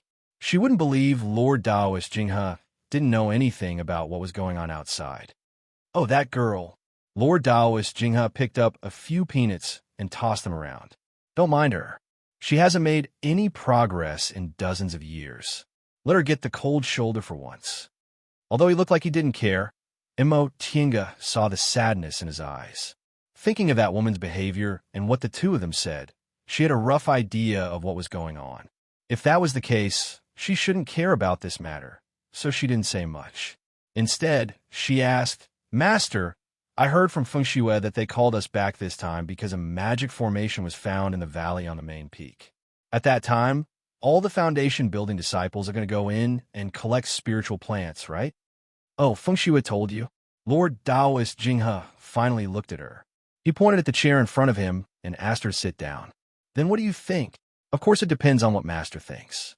Imo Tinga picked up a book on the small table and flipped through it. "Do you want me to show off my invincible might, or do you want me to remain silent? Say it." Lord Taoist Jinghe was a bit interested in her appearance. "You're very confident. As your disciple, how can I not be confident?" What she said made Lord Taoist Jinghe very happy. "It seems you made a lot of progress in the past 20-odd years. Tell me, what happened?" "Master, didn't you say I'd be fine as long as you felt my meridians, and I didn't need to ask anything?" Lord Taoist Jinghe glared at her. "Damn, girl, don't say it if you don't want to say it. There wasn't even a message from you for more than 20 years. Fortunately, I asked for your blood essence before I left. Otherwise, I would have thought you died outside." Imo Tinga said helplessly, "I really almost died outside. It's not that I didn't want to send a message back, but I was trapped for 20 years and couldn't move. What could I do?" "Trapped for 20 years." Lord Taoist Jinghe raised his eyebrows, looking quite interested. "What happened? What were you trapped by for 20 years? Thus, Imo Tinga roughly told him what happened in the past 22 years. In the end, when she mentioned Bichuan Court inviting her to be a guest elder, she asked, "Master, what I did shouldn't violate the school's rules, right? In any case, I'm just a guest elder. I don't need to manage things." Lord Taoist Jinghe listened with great interest and waved his hand. "You're just a guest elder of a small cultivation group. What's the matter? You said that Devil Cultivator can actually cultivate dead aura?" "Yes, and he can also use dead aura to attack. I remember when I first met him, he was only in the late stage of the foundation building realm, but after he was surrounded by dead aura, his cultivation level soared to the core formation realm, and his cultivation level even soared again and fights a magical power. Master, there's actually such an evil technique in this world. If that's the case, isn't the cultivation level of devil cultivators much higher than cultivators of the righteous path?" Lord Taoist Jinghe frowned and pondered while shaking his head. "No, that person isn't an ordinary devil cultivator. In the past, I've also been to the territory of devil cultivators. Although most of the devil cultivators' cultivation techniques are strange, and many of them are life-threatening, I've never heard of anyone cultivating dead aura. The person you're talking about is an anomaly, so the problem should be with his cultivation technique.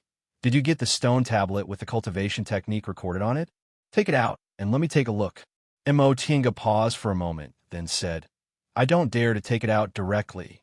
Master, please wait. I'll think of a way." In fact, she threw the stone tablet into the virtual sky world, so she couldn't take it out right away. Fortunately, Lord Taoist Jinghe didn't doubt her. "All right. In addition, Master, can I prepare to form my gold core?" Lord Taoist Jinghe said, "It's fine as long as you feel it's right. When this matter is over, you can enter closed-door meditation. At that time, I'll take this opportunity to get you some medicinal pills. With your current cultivation level, I reckon you'll be able to reach the peak stage of the foundation building realm in 10 or 20 years. At that time, you'll be able to form your gold core steadily. My clear spring peak should produce another genius disciple." At this point, he stroked his beard complacently. Imo Tinga was just about to say something when she saw Wei Yu coming in with a distressed expression. Wei Yu shouted, "Grandmaster, that woman is so unreasonable."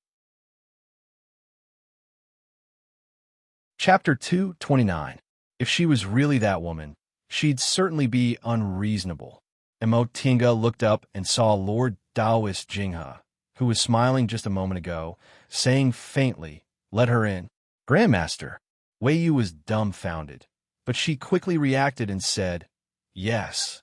Mo Tinga should have taken her leave, but she really wanted to watch the show, so she shamelessly ignored Lord Daoist Jinghe's gaze and stayed.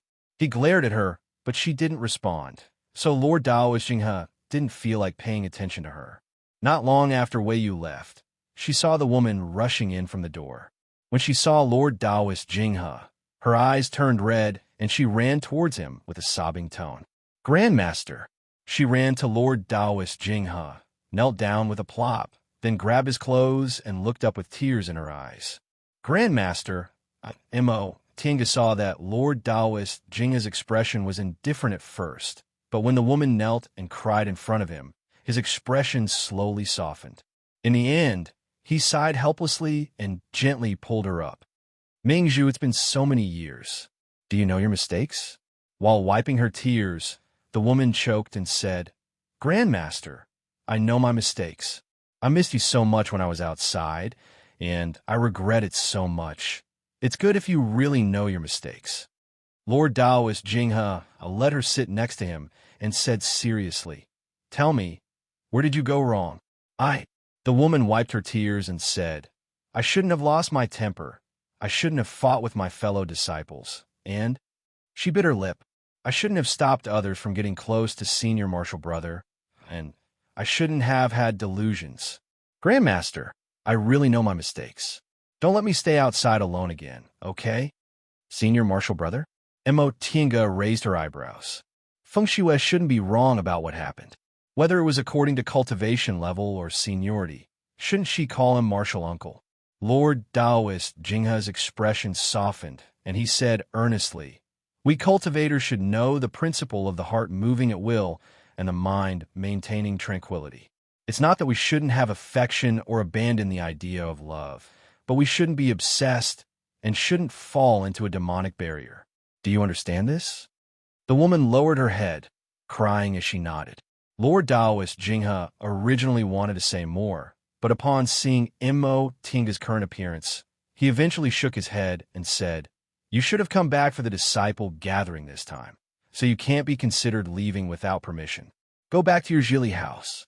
It's still the same as when you left. When Mo Tinga saw his face that was still shedding tears, she was instantly ecstatic. However, when she raised her head, she restrained herself a little. Grandmaster, you're still treating me so well. Lord Daoist Jinghe reached out and stroked her head. There was nostalgia and sadness on his face. You're the child I watched grow up. All right, you should go rest. When things are settled, you can go back to Yungang Mountain Courtyard. The woman was startled. Grandmaster, I still have to return. Lord Daoist Jinghe smiled faintly, his face devoid of any extra expression. You should go rest. You must be very tired after rushing back from such a long distance. If you have anything to say it later. The woman's expression changed. She opened her mouth as if she wanted to say something, but in the end, she held back. She stood up and bowed. Grandmaster, I'll be leaving first. Lord Daoist Jinghe nodded, then closed his eyes, looking like he was meditating. The woman had no choice but to clench her teeth and leave. When Mo Tinga saw the contemptuous and jealous expression on Lord Daoist Jinghe's face when he passed her, she picked up the cup of tea on the table, then lowered her head and sipped it expressionlessly. When the footsteps disappeared and the hall became quiet again, Lord Daoist Jinghe finally opened his eyes. His gaze was filled with sadness as he stared at the way the woman disappeared. This was the first time Mo Tinga saw this playful master of hers reveal such a sad expression. For a split second, she suddenly felt jealous of the woman who just left. Although her master never put on airs in front of her and allowed her to be impolite, he never looked at her with this kind of gaze. Such a gaze when looking at a precious child. She knew that no matter how well her master treated her, in his heart, he probably still wasn't as good as that woman. Realizing what she was thinking, Mo Tinga smiled self-deprecatingly. 2 days ago, she was jealous of Jinji, but today, she was jealous of her master again. What was wrong with her? Not to mention that she shouldn't be obsessed with this, But why should Jinji and her master treat her more seriously? For more than 20 years, she wasn't the one who taught Jinji, and she wasn't raised by her master. Tinga, Lord Taoist Jinghe suddenly said. Mo Tinga was stunned for a while before she finally looked up. Master, do you know who she is? Mo Tinga frowned slightly. I think she should be Senior Marshal Brother Qing Yuan's daughter. Correct. Lord Taoist Jinghe wasn't surprised that she guessed it at all. He leaned back on his dragon chair, his gaze falling on the void. That was more than 100 years ago. At that time, I hadn't advanced to the middle stage of the nascent soul realm for long. I wanted to go further on the path to immortality, so I often went out to look for fated chances. For this reason, several of my disciples also often put aside their cultivation to run errands for me. Although Qing Yuan was my disciple, his aptitude wasn't very good. Back then, I saw that his aptitude was ordinary, but he cultivated diligently, so I took pity on him and accepted him as my disciple. That child was honest and always felt that he could form his gold core because I took care of him, so he respected me the most and always did his best to do things for me. One time, when Qing Yuan went out, he accidentally encountered a 10,000-year-old tieli tree. He knew I wanted tieli fruits, so he went to pick them. Unexpectedly, there was an 8th-rank demonic beast guarding next to the tieli tree. At this point, Lord Taoist Jinghe closed his eyes. I saw his longevity lamp go out, so I went to look for him and found that he didn't even have a corpse left.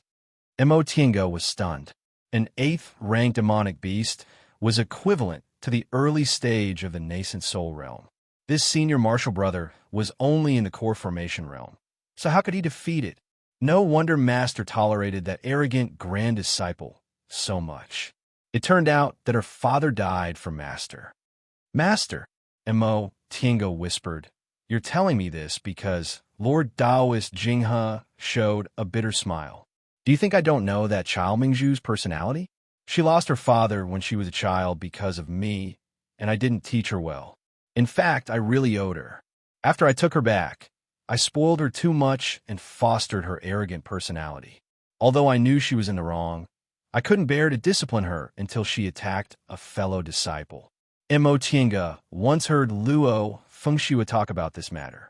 Wei Jiasi was seriously injured by this person, and the reason was only because Wei Jiasi accepted an errand to serve senior martial brother Shoujing.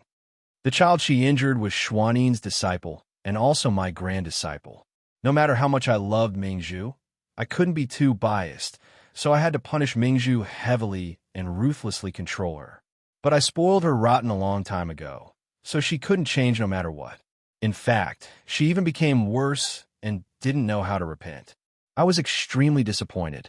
In a fit of anger, I ordered her to go to a courtyard thousands of miles away from here and told her that she wasn't allowed to return to the mountain without a summon.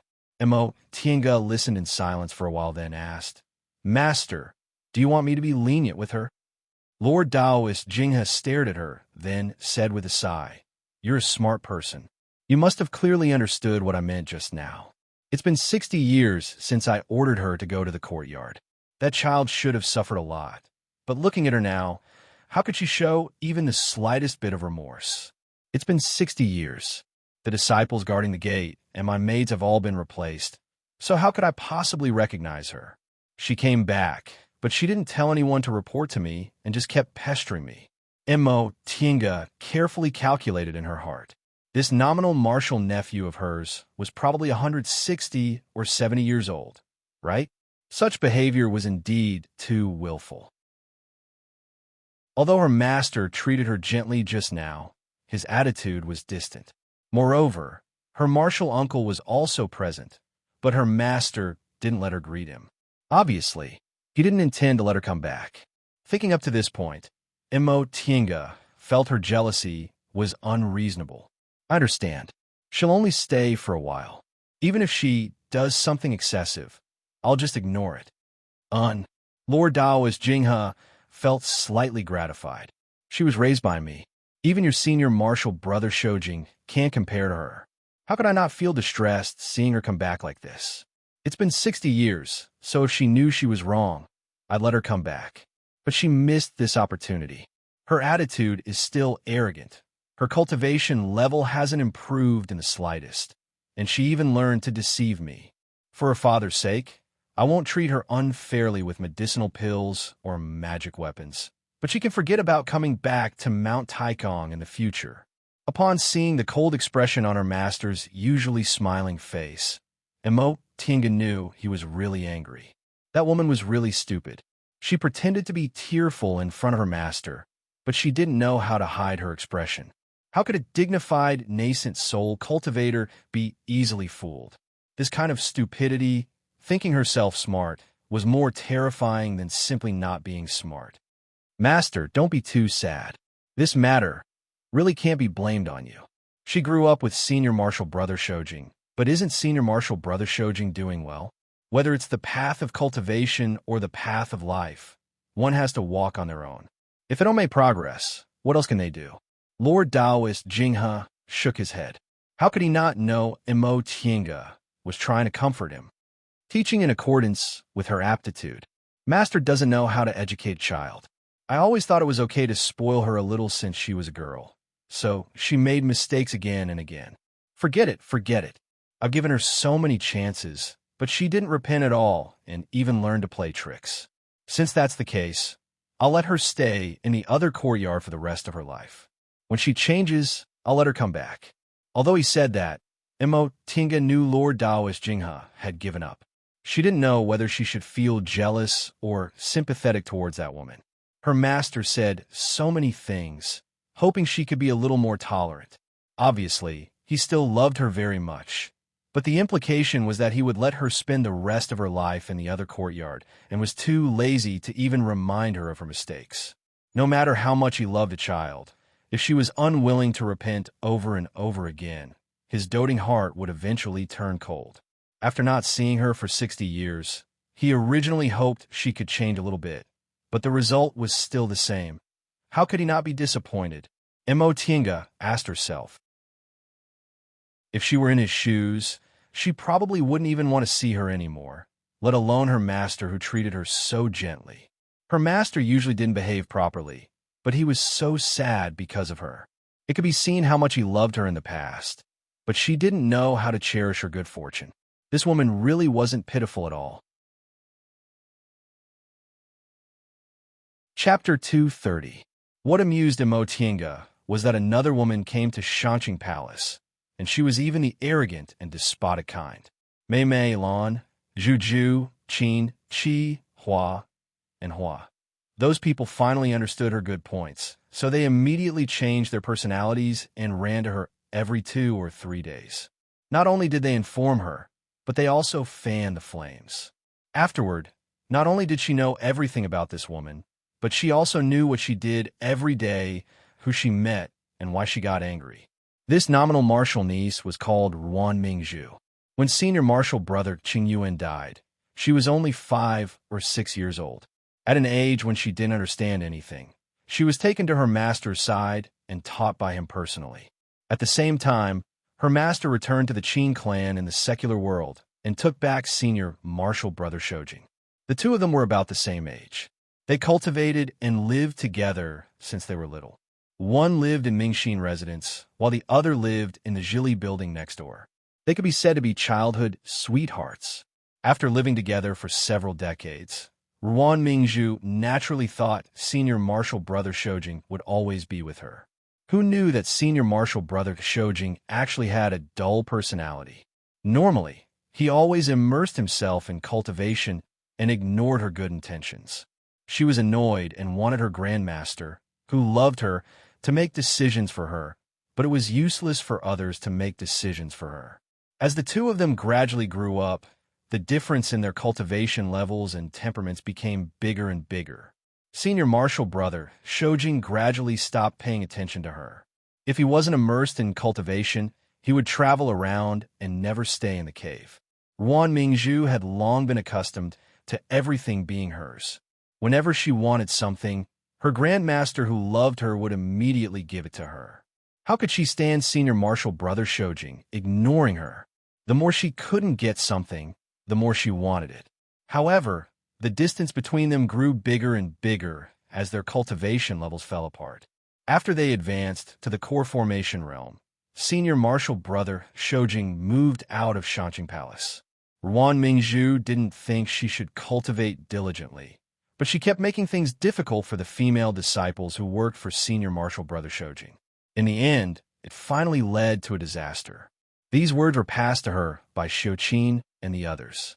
They didn't like this senior martial sister Ruan, but they couldn't do anything because they were hindered by their grandmaster, so they hoped Mo Tiange would take the lead and teach her a lesson. Unfortunately, Mo Tiange didn't listen at all.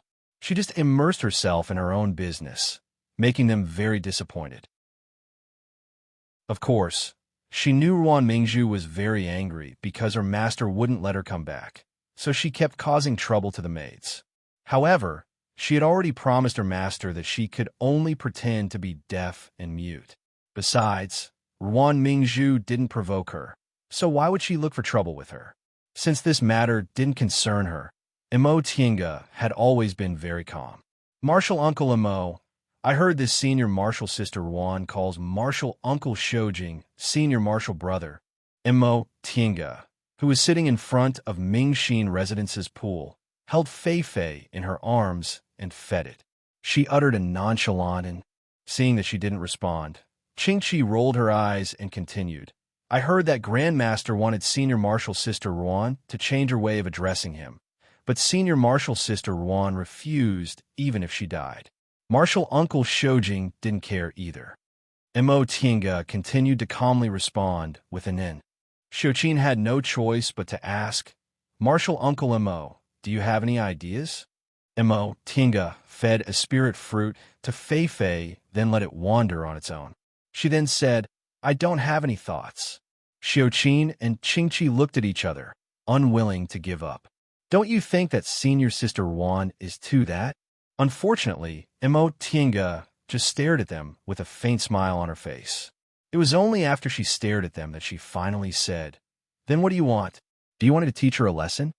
Xiuqin and Qingqi chuckled, then whispered, This senior martial sister Ruan is very dissatisfied with you. Martial uncle. She heard that you're living in Mingxin residence now and almost smashed her own house. Although she endured it in the end, she's been cursing you behind your back. Right. Qingqi took over the conversation. I heard everything that day. Senior martial sister Ruan said you're just a foundation-building cultivator. So why did Grandmaster look at you differently? Why did you have to worship Grandmaster as your master? Why did you have to live in Mingxin residence? She also said that you think highly of yourself and that Grandmaster liked her the most. While listening to Xiuqin and Qingqi's gossip, Mo Tiange flipped through the book in her hand. When she heard this, she finally looked up. Xiuqin and Qingqi were secretly delighted, thinking they managed to persuade her. Unexpectedly, Mo Tiange just said, Don't you think Master doesn't know you're gossiping here? Xiuqin and Qingqi paused, speechless. How could matters in Shanqing Palace escape Grandmaster's eyes? It all depended on Grandmaster's attitude.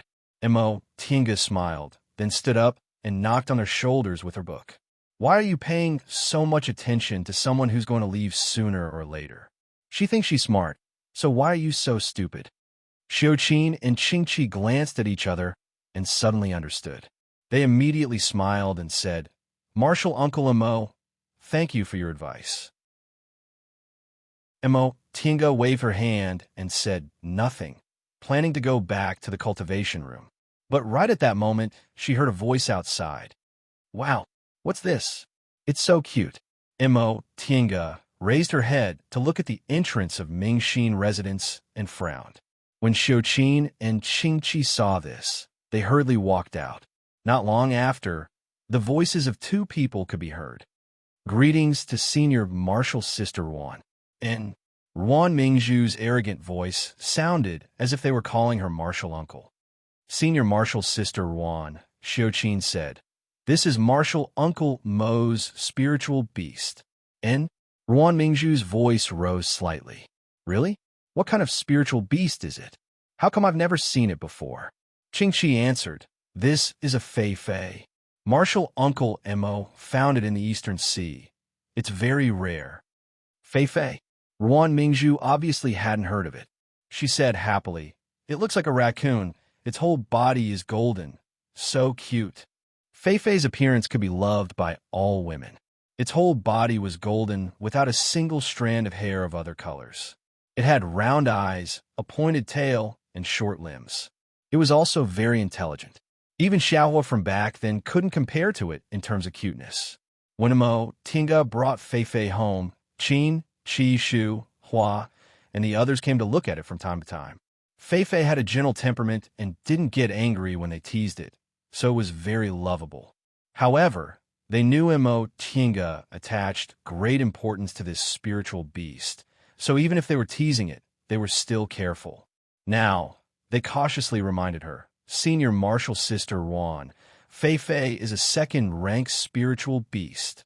"Of course I saw it," Ruan Mingzhu answered unhappily. After a while, she said, "This is Martial Uncle Mo's?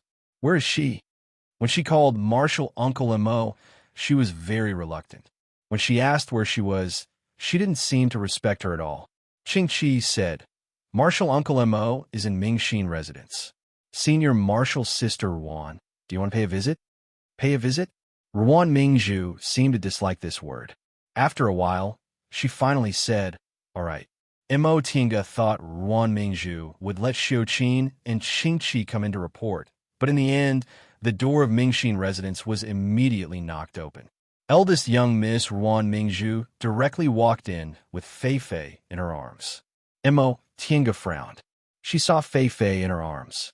With a single thought, Fei Fei immediately broke free, jumped out of Ruan Mingzhu's arms, and ran towards her. "Hey!" Ruan Mingzhu shouted. "Why are you running?" She was about to chase after her. Mo Tinga held Fei Fei with a faint gaze. "Is there a problem?" Seeing Fei Fei jumping into Mo Tinga's arms and ignoring her, Ruan Mingzhu glared at her angrily for a while before she finally remembered her master. She slightly curbed her sloppiness and said, "Martial Uncle Mo, can you give me this Fei Fei?" Although it was a question, from the way she addressed Fei Fei to the content, there wasn't the slightest sincerity. From beginning to end, she didn't even salute. Mo Tinga said, "This is my contractual spiritual beast. I'm afraid I can't." Upon hearing her refusal and seeing her cold attitude, Ruan Mingzhu immediately raised her brows and shouted, "Then cancel the contract." Mo Tinga still had no expression, but Xiuqin and Qingqi cried out in alarm, "Senior Martial Sister Ruan." In Kunwu, spiritual beasts generally recognized their masters before they were hatched. This kind of contract usually couldn't be canceled in their entire lives. If they wanted to cancel it, the master's blood essence would be damaged.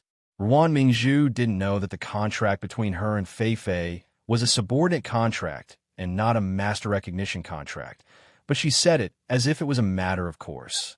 Unexpectedly, she didn't care about Fei Fei's loss at all. Ruan Mingzhu, on the other hand, was completely unaware of this and continued to ask, "How is it? Did you promise me?" Mo Tinga wrinkled her brows and said slowly, "Fei Fei doesn't give it away." "You." Upon hearing what she said, Ruan Mingzhu's expression changed greatly. Perhaps because she recalled that things were no longer the same as before, her expression changed for a long time. But in the end, she endured it and said, "Martial Uncle Mo, if you give me your spiritual beast, I'll ask Grandmaster to compensate you. Okay?" Her tone made the three people raise their eyebrows. Qingqi couldn't bear it anymore and shouted, "Senior Martial Sister Ruan, Grandmaster always grants Martial Uncle Mo every request. Whatever Martial Uncle wants, you only need to tell Grandmaster." These words, however, had the intention of showing off. Whatever Martial Uncle wanted, he could just ask Grandmaster. Why'd he need her to ask? Ruan Mingzhu's expression changed. Qingqi's words obviously put her in a difficult position. She originally wanted to endure it, but in the end, she couldn't hold it anymore and said angrily, "Grandmaster has always doted on me. Isn't it just because I wasn't here for 60 years? You actually dare to look down on me. What's the big deal about a disciple who came in halfway? Do you think she's more important than me?" The corners of Imo Tinga's lips curled up. She was very clear about her master's attitude. In terms of importance, she indeed couldn't compare to Ruan Mingzhu in her master's heart. However, her master wasn't an unreasonable and biased person who didn't care what Ruan Mingzhu said. Besides, her master had clearly given up on her now, so how could he still indulge her? This Ruan Mingzhu, she was already more than 100 years old, but she still had this kind of personality. She really didn't know where she'd been living all this time. Xiaoqin and Qingqi didn't answer. It wasn't appropriate for two maids to say this kind of thing. However, they also didn't want to swallow their anger, so their gazes kept sweeping over Imo Tinga. Finally, Imo Tinga opened her mouth, living up to everyone's expectations. She said slowly, "Martial nephew Ruan, I won't give this spiritual beast to anyone. If you want it, go and ask your grandmaster yourself." Ruan Mingzhu originally called her Martial Uncle Imo out of reluctance. Now that she heard Imo Tinga calling her Martial Nephew Ruan, as if it was a matter of course, she was extremely annoyed. Moreover, when she heard Imo Tinga stubbornly refusing to give Fei to her, her anger burned even more fiercely. "You." Ruan Mingzhu glared at her for a while, then said angrily, "Don't regret this." She then turned around and walked away. Seeing Ruan Mingzhu leaving in anger, Xiaoqin and Qingqi both looked as if their hatred had been vented. However, they heard Imo Tinga say slowly, "You two, the 16 of you can stop worrying. Don't think of using me to deal with her so you can vent your anger. Shanqing Palace's affairs have never been concealed from you. I'll also be honest, she won't be staying here for long, so for Master's sake, don't trouble her anymore. Is it really necessary to deal with someone who's already been abandoned by Master?" Chapter 231. Grandmaster. Ruan Mingzhu ran into the main hall of Shanqing Palace, crying. Lord Taoist Jinghe was joking with a smile, but when he saw her coming in, his expression disappeared and he said faintly, "What happened?" With tears in her eyes, Ruan Mingzhu said, "Grandmaster, I didn't do it on purpose. I just thought Martial Uncle Mo's spiritual beast was very interesting, so I wanted to ask her for it. I didn't want to make her angry." Lord Taoist Jinghe slowly frowned, and then Ruan Mingzhu lowered her head to hide the hatred in her eyes. Martial Uncle Imo seemed very angry. Ruan Mingzhu looked up and saw Lord Taoist Jinghe sitting on the dragon chair, leisurely picking up a cup of tea. "Mingzhu, in?" She didn't understand Grandmaster's attitude. Lord Taoist Jinghe looked at her indifferently. "Tinga always treasures the things around her. Although you want a spiritual beast, she views it as a partner, so she's unwilling to give it to you." Ruan Mingzhu was stunned. She didn't expect Grandmaster to react like this. Lord Taoist Jinghe continued to say, "If you have nothing else to do, go back and cultivate. You're not young anymore. You still have several decades. If you can't form your gold core, it'll be difficult in the future." Ruan Mingzhu was startled when he suddenly mentioned core formation. "Grandmaster, don't you want to form your gold core?" Lord Taoist Jinghe looked at her with a sharp gaze. "How can I form my gold core if I have so many things in my heart? Tinga is much younger than you, and she wandered from place to place when she was young. She's already in the late stage of the foundation building realm now, and will soon reach the peak stage of the foundation building realm. What about you? I've personally taught you since you were a child. You succeeded in building your foundation at the age of 21, so you should be a proud child. Why are you still in the middle stage of the foundation building realm now that you're more than 170 years old? What have you been doing for the past 60 years? Why haven't you made any progress?" Lord Taoist Jinghe's expression became stern. Ruan Mingzhu's heart trembled, and she stuttered, "Grandmaster, the spirit vein in Mount Yungang is too lousy. Cultivating there has no effect at all." "Really?" Lord Taoist Jinghe still looked at her like that. "What about the medicinal pills I sent you all these years? Although I didn't call you back, Grandmaster has never deducted your portion. Even if you forcefully eat medicinal pills, 60 years should be enough for you to reach the peak of the middle stage, right?" Ruan Mingzhu lowered her head. not saying anything. Lord Taoist Jinghe's expression softened again. He said softly, "All right, don't think about unrelated matters. Cultivate properly. This time, the sect has summoned the disciples back to the mountain for something important. If you can do it well, it will only be beneficial to you." Ruan Mingzhu was silent for a long time before she finally answered honestly. "I understand, Grandmaster." When she rushed out of Shanqing Palace, Ruan Mingzhu's face was completely red. She saw the gatekeeping disciple looking at her, with a probing expression and a hidden hostility in his eyes, so she said angrily, "What are you looking at?" Being berated by her, the disciple retracted his gaze. He didn't scold her back, but a look of disdain appeared on his face. "You." Just as Ruan Mingzhu was about to lose her temper, she remembered this was the entrance of Shanqing Palace, so she clenched her teeth and endured it. With a wave of her hand, she tossed her flying magic tool into the air. Seeing her leave, the disciple who was guarding the door let out a soft harumph and mumbled, "She really thinks she's something." Ruan Mingzhu flew to an uninhabited mountaintop. After looking at it for quite a while, she finally confirmed that was her destination. She landed on the ground and walked towards the well-hidden cave abode. Senior brother, are you there? I'm Mingzhu." She called out twice, but she didn't hear a reply for a long time, so she continued to call out, "Senior brother, come out and meet me. I'm Mingzhu." After another long while, the door of the cave finally opened. She was overjoyed. Just as she was about to rush out, she was startled and her expression darkened. "Who are you?" The person who opened the door and came out was Yi Jinji. When he saw Ruan Mingzhu, he was also stunned. "Who are you?" Ruan Mingzhu's expression darkened. She looked inside and asked, "Where's my senior brother?" Yi Jinji touched his head, then said strangely, "Are you new here? Did you come to the wrong place?" "This is my senior brother's cave." Ruan Mingzhu glared at him. "Brat, who are you? Why are you in my senior brother's cave? You're not my aunt. How could there be a senior brother of yours here?"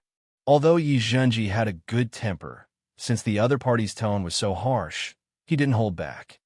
"You should quickly leave. Although my master is amiable, he'll also get angry if someone is so rude." "Master," Ruan Mingzhu stuck her head out to take a look. A hint of a smile finally appeared on her face. "You're my senior brother's disciple, right? Tell him I'm Mingzhu. He'll know."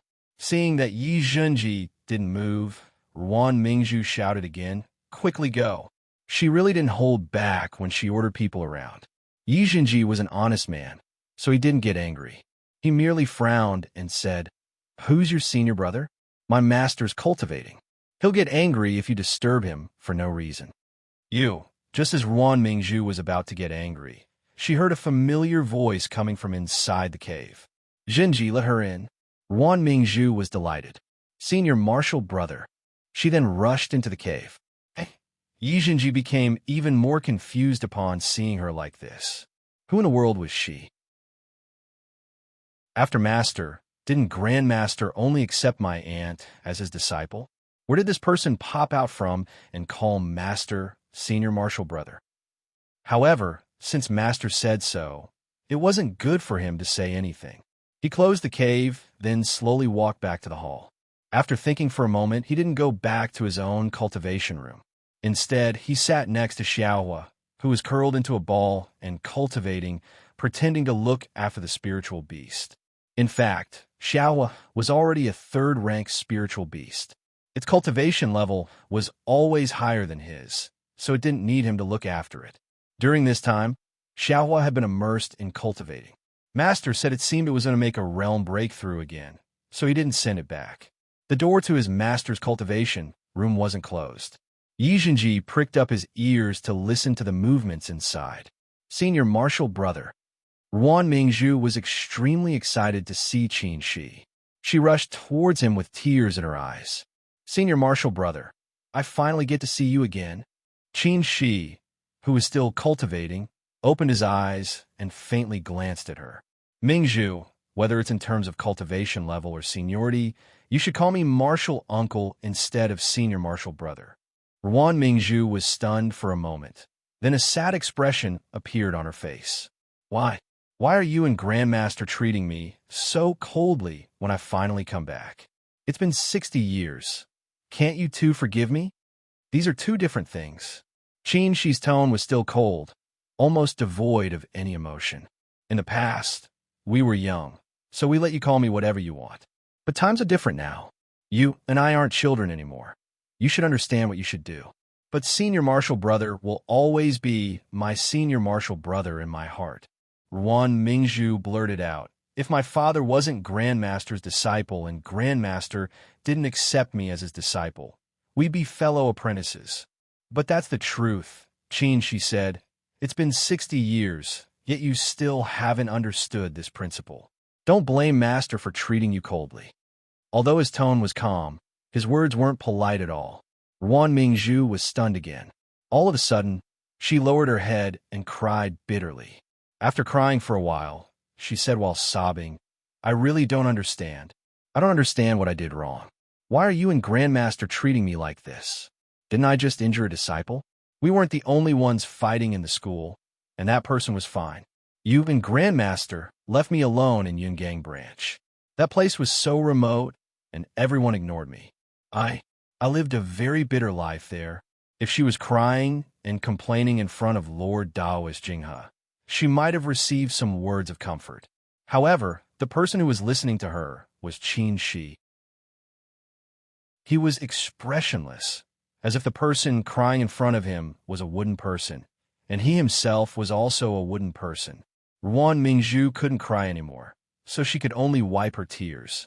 With reddened eyes, she looked at him and pleaded softly, Senior Marshal Brother, I finally came back. Can you ask Grandmaster not to drive me away? I won't cause trouble again. I'll listen to you in the future, okay? She didn't say anything. It was as if he didn't hear anything. Ruan Mingzhu waited for a while, but she couldn't help but say, Senior Marshal Brother, did you forget? When you first came, you always stayed in the back mountain alone. Every time, it was me who went to look for you before you were willing to come back. Speaking of the past, Qin Shi's gaze finally moved. Ruan Mingzhu thought he would soften his heart, but she still heard his cold voice.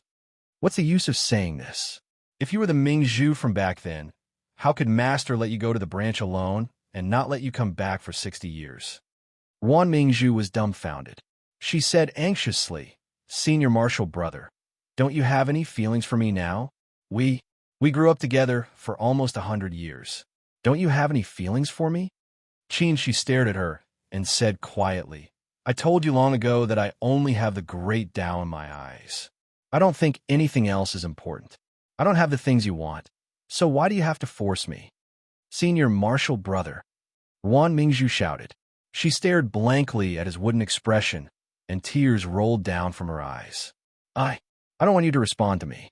I only want you to be like before, to call me affectionately, to give me pointers on my cultivation, to chat with me when you're free. Is this also too much? Ruan Mingzhu's tone was sorrowful when she said this. There was no arrogance or despotism. There was only the pain of not being able to get what she wanted. She suddenly felt pain. He felt like a certain part of him was touched. But he soon calmed down and said with a calm voice, Mingzhu, you still don't think you're wrong? Ruan Mingzhu lowered her head, then angrily shook her head. Isn't it just injuring a disciple? For us cultivators, what's the big deal about injuring one or two people? Haven't you and Grandmaster killed a lot of people? I still haven't. It's not because you injured someone. She interrupted her. You should strive to get what you can, but you should give up what you can't get. Because you can't get what you want, you vent your anger on others and even attack your fellow disciples. Don't you think your state of mind is already twisted? Master indulges you too much, indulges you so much that you want everything. But how can you get everything in this world? If you didn't have Master, what could you get? His tone was very flat, but the meaning behind his words was very strict. He stared at Ruan Mingzhu without the slightest fluctuation in his gaze. Mingzhu, I'm not Master. I won't teach you what's right and what's wrong, but I know that you and I are two different people. Even if we grew up together, we still can't walk together in the end. Don't be stubborn. Chapter 232. Ruan Mingzhu silently walked out of Qin, She's a Mortal's cave, then flew back to Shangqing Palace without saying a single word. At this point, he had already said what he wanted to say. Anything else was meaningless. As soon as she walked out of the cave, Yi Jinji impatiently rushed into the cultivation room. Master, Qin, she sat cross-legged, maintaining his cultivation posture. He didn't even open his eyes. Have you heard enough? Yi Jinji scratched his head, then chuckled. I wasn't eavesdropping. I just happened to see Xiaoa. I didn't say you were eavesdropping. Qin Shi opened his eyes and cast an indifferent glance at him before lowering his gaze again. What are you feeling guilty about? Yi Jinji didn't know what to say, so he could only step forward.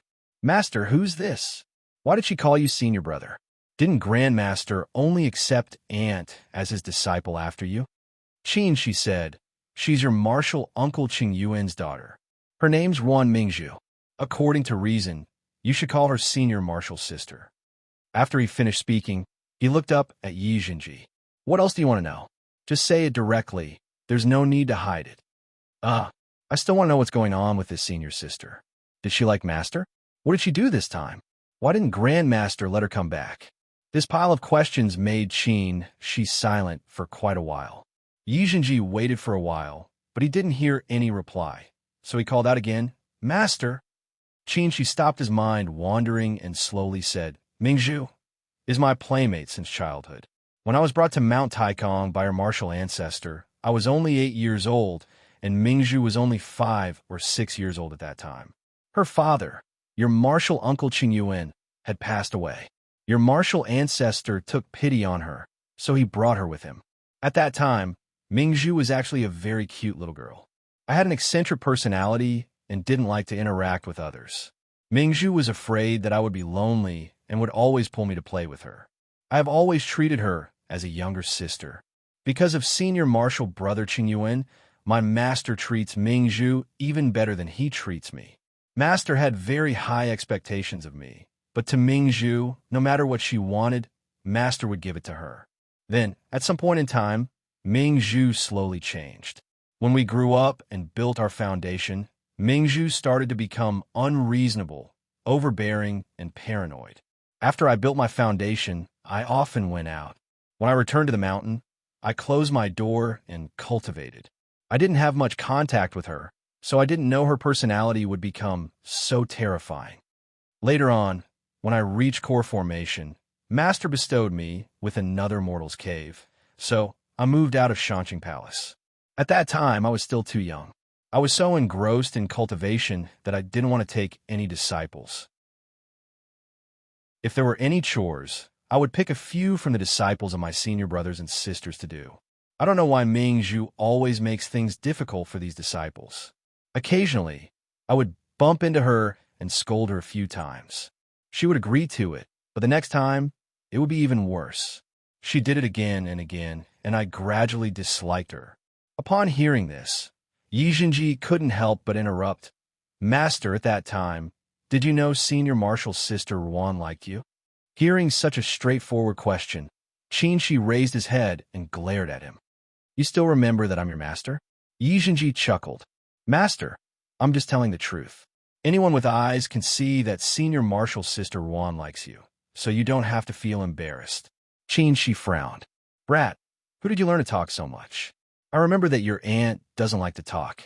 Yi Jinji said, it's because both aunt and you don't like to talk that I have to talk a lot. Otherwise, how boring would it be? He then changed the topic again. Master, did you know or not?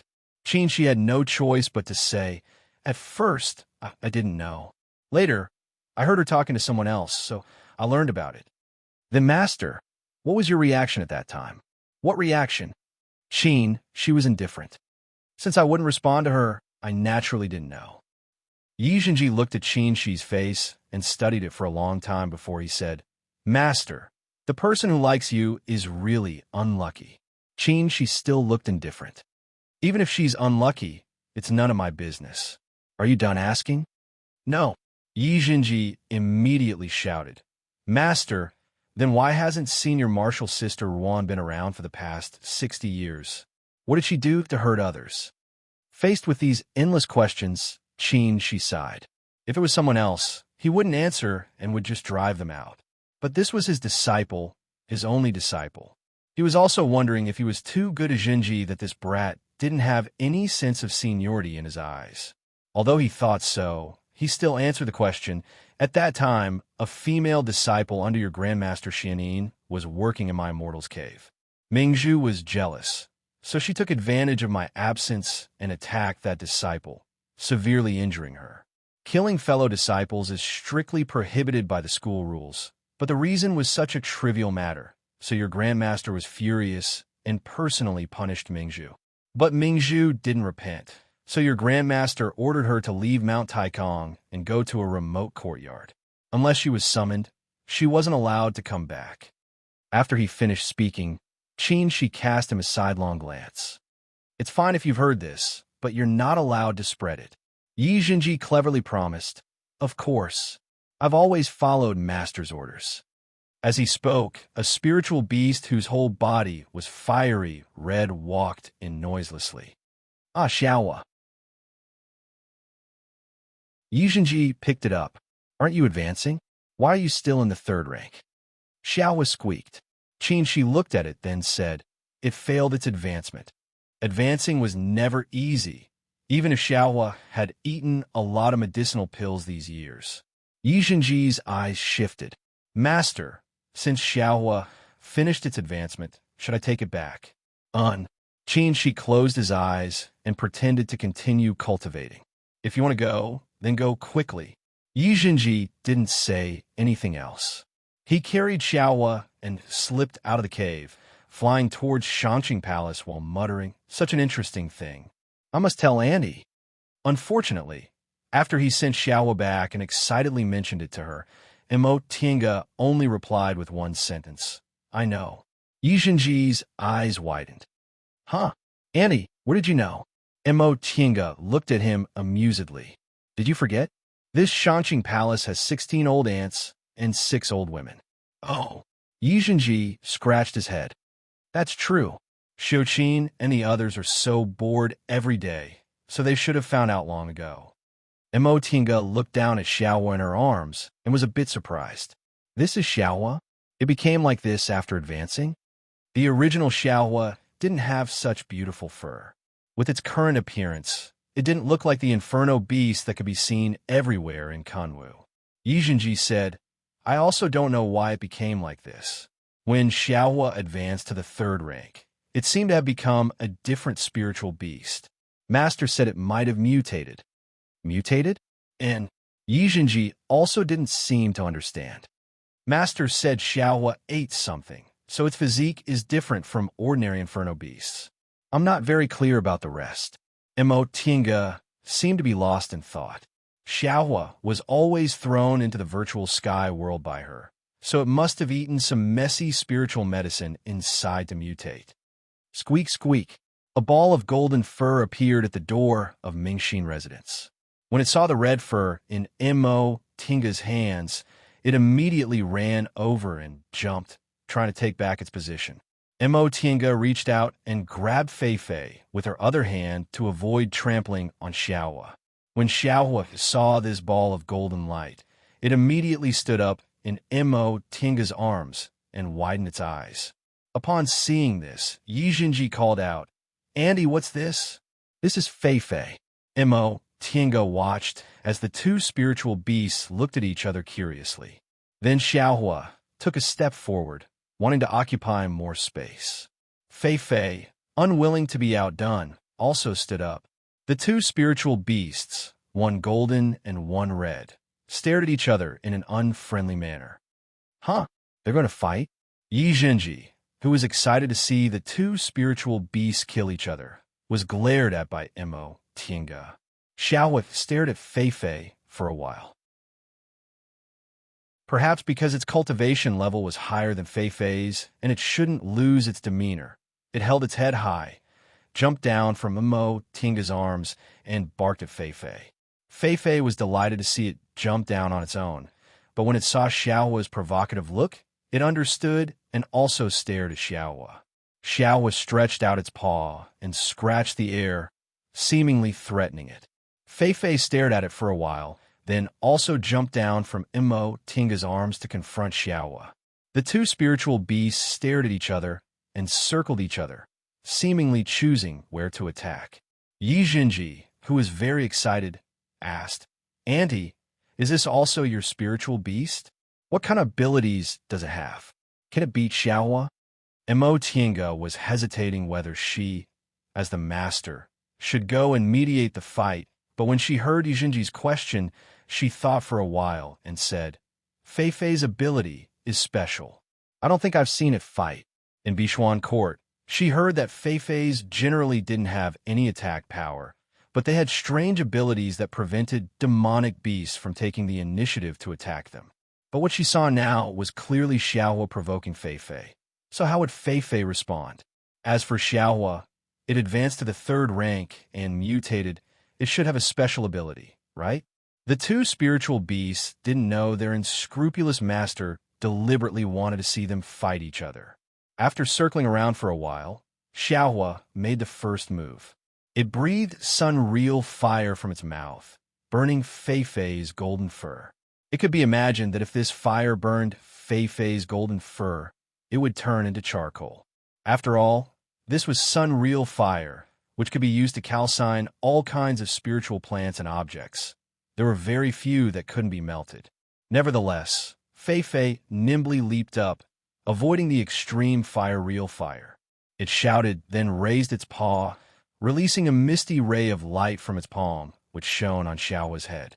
Then Xiaohua stopped casting its technique. Its head slowly drooped, and its eyes started to become blurry. Yi Jinji said in surprise, "Bewitching technique?" Upon hearing his voice, Xiaohua sobered up from its daze. It glared at Feifei and growled angrily. It then waved its paw and once again pounced on Feifei with sun-real fire. Feifei was startled. It raised its head to cast a glance at Yi Jinji, then turned around and ran. The two spiritual beasts, one in front and one behind, started chasing each other in the courtyard. Water splashed everywhere from the front of the house to the back, and the medicinal fields were trampled into a mess. "Annie!" Upon seeing this, Yi Jinji hurriedly said, the spiritual plants are ruined." Tinga was very interested in watching. If they're ruined, then they're ruined. Xiaohua was obviously much more ferocious than before. Although Feifei's cultivation level wasn't as high as Xiaohua's, its bewitching technique was quite special. Chapter 233. The two spiritual beasts caused a huge ruckus, trampling on Mingxin residents to an outrageous degree. Xiuqin and Qingqi, who lived nearby, ran over to take a look. Their faces turned green. Martial Uncle Mo. She was here, but they were the ones cleaning up Mingxin residents. Tinga raised her hand to stop them. "Wait a minute." Xiuqin stomped her foot. "If we wait any longer, the house will be burned." What Xiaohua sprayed was sun-real fire, so the fence was already burning. Tinga never liked to deliberately torment others. Seeing Xiuqin and Qingqi anxiously running around in circles, she felt bored, but she still used her divine comprehension to call back the two spiritual beasts. Feifei had a contract with her, but Xiaohua had a mysterious connection with Tinga because of the virtual sky world. Now that Xiaohua received her divine comprehension, it fiercely chased after her for a while. When it saw Feifei jumping into her arms, it wagged its tail, ran over, and lay on her lap motionlessly.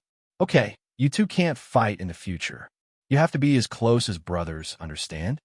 As she lectured them, she took out 2 medicinal pills and fed them. She thought maybe she should also establish a spiritual beast contract with Xiaohua. Feifei didn't care about it. It ate countless spiritual plants and spiritual medicines in the virtual sky world these days, so it just happily took her medicinal pills. Xiaohua's eyes widened when it saw the medicinal pills. Unexpectedly, Tinga hadn't been back for more than 20 years, so its medicinal pills had long been finished. After feeding Xiaohua several medicinal pills, she watched as Xiaohua ran into the living room, found a corner, and curled up to cultivate. She then turned around and asked Yi Jinji, "When did Xiaohua make a realm breakthrough?" Yi Jinji thought for a while, then said, "About 15 years ago, when I was about to finish feeding it medicinal pills." "Then how come it's already in the peak of the 3rd rank now?" Mo Tiange was puzzled. If it finished its medicinal pills, it shouldn't be able to cultivate so fast, right? Yi Jinji answered, "I told Master about this, and he never forgot to concoct medicinal pills for Xiaohua all these years." Mo Tiange thought for a while, then asked in surprise, "Did you show Xiaohua's medicinal pills to your master?" And upon hearing Yi Jinji's answer, Mo Tiange became anxious. "Didn't I tell you that the medicinal pills I gave you, whether it's for you or Xiaohua, can't be shown to other people?" Upon seeing her furrowing her brows, Yi Jinji was alarmed. "Auntie, it wasn't me who showed it to Master. It was Master who saw Xiaohua eating medicinal pills, so he took it over to have a look." However, he was still puzzled. Master didn't do anything after he saw it. So what happened? Did your master see anything? Mo Tiange calmed down and cast a glance at Xiuqin and Qingqi, who were busy tidying up the medicinal fields. They didn't pay any attention to her at all. What did he say? Tell me his reaction in detail. Although Yi Jinji was puzzled, he still explained everything in detail. Master looked at that medicinal pill for a long time. I was also worried that something might have gone wrong, but in the end, Master only said that he also knew how to concoct this medicinal pill. He also said he'd let him study this pill and that he'd return the bottle to me. He is my master. How could I dare to say no?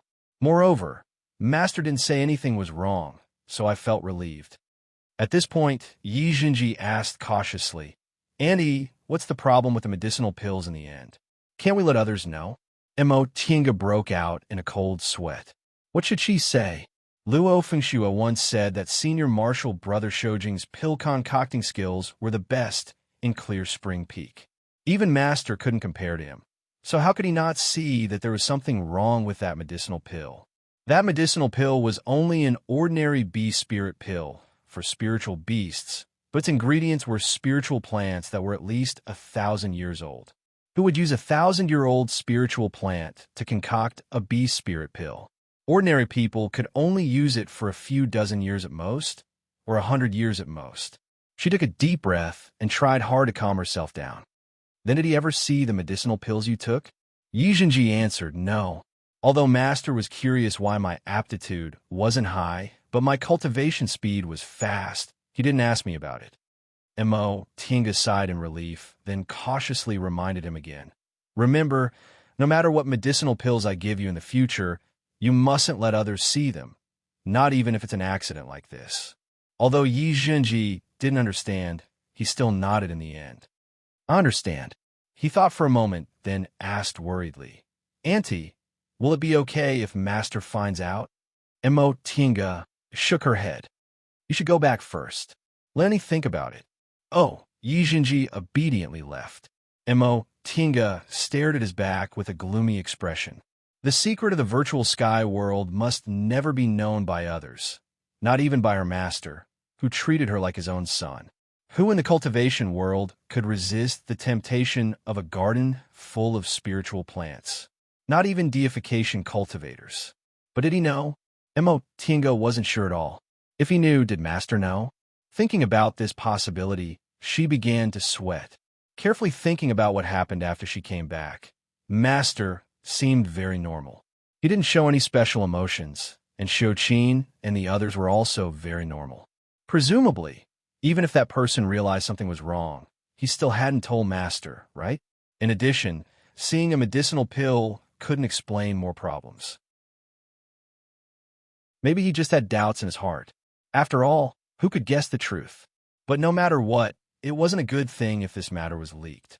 After thinking for a while, Mo Tiange stood up and decided to probe that Master's intentions. Just as she stepped out of Mingxin residence, she saw a person standing there. It was that martial nephew Ruan. Mo Tiange already knew she was outside, so she didn't bother to greet her. She just pretended she didn't see anything and walked forward. In any case, Ruan Mingzhu, as a junior, should be the one to greet her first. Ruan Mingzhu did greet her, but the tone of her greeting was really unpleasant. Stop! Mo. Tinga thought for a moment, then stopped obediently. Marshal nephew Ruan, what's the matter? Ruan Mingzhu's expression changed. In the end, she asked, what's the relationship between you and that boy? Which boy? Mo. Tinga raised her eyebrows. Ruan Mingzhu stamped her feet. The boy who just went out. My senior martial brother's disciple. Your senior martial brother's disciple?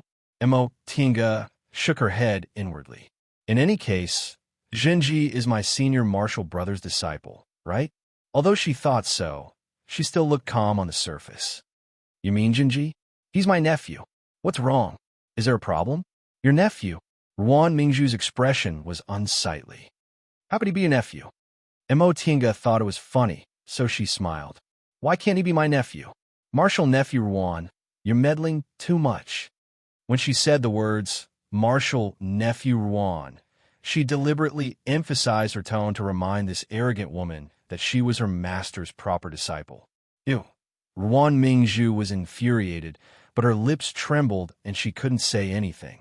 Since she promised her master she wouldn't cause trouble for her, Mo. Tinga didn't want to continue provoking her, so she said, I still have something to do, so I can't chat with you, martial nephew. Right after she said that, she left Ruan Mingzhu behind and minded her own business. Ruan Mingzhu didn't know whether she was angry or bitter, but she just stood there motionlessly. When she reached the main hall of Shangqing Palace, Lord Taoist Jinghe was leaning against the wall with his eyes closed. There wasn't a single maid around him. Mo. Tinga walked towards him. Master! Lord Taoist Jinghe opened his eyes, then closed them again. Is something the matter? It's nothing.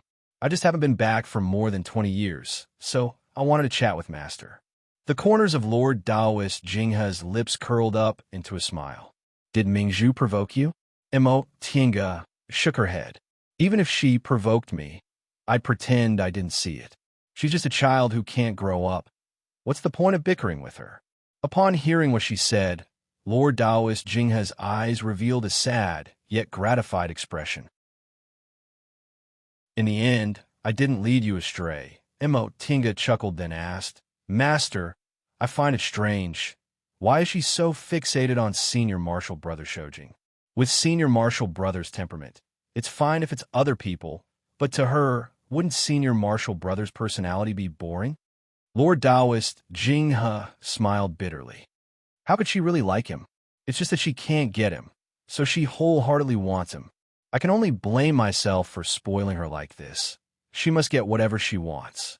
Finally, there's one thing she can't get with great difficulty, so she fell into a demonic barrier.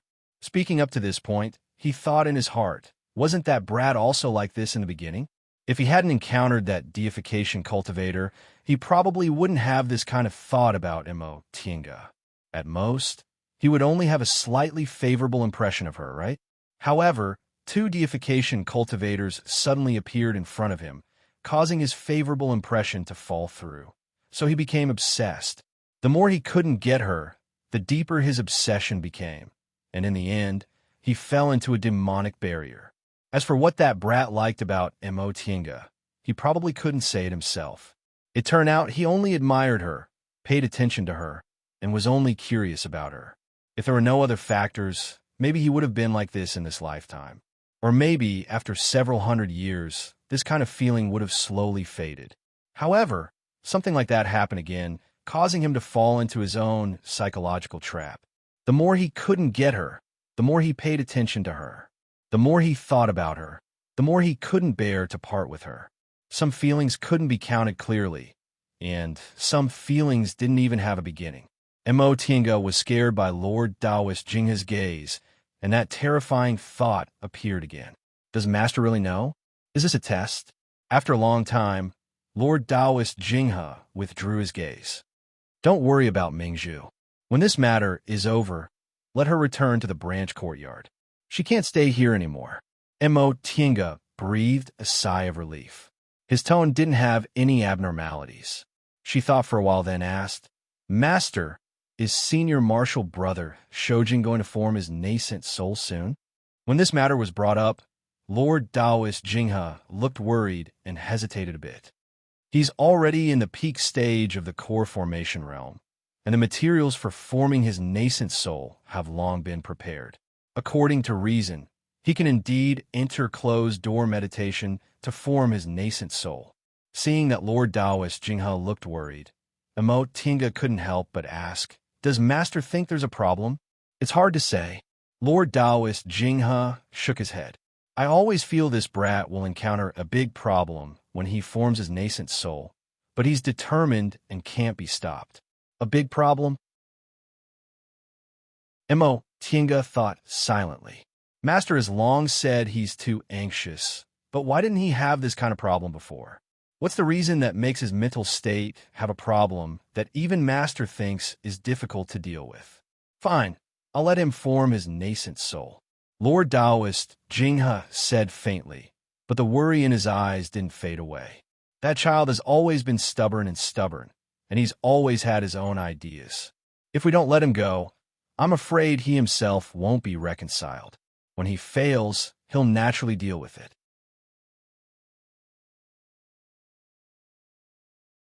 Chapter 234.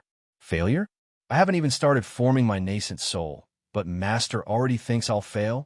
Tinga was speechless for a long time. She couldn't explain her feelings.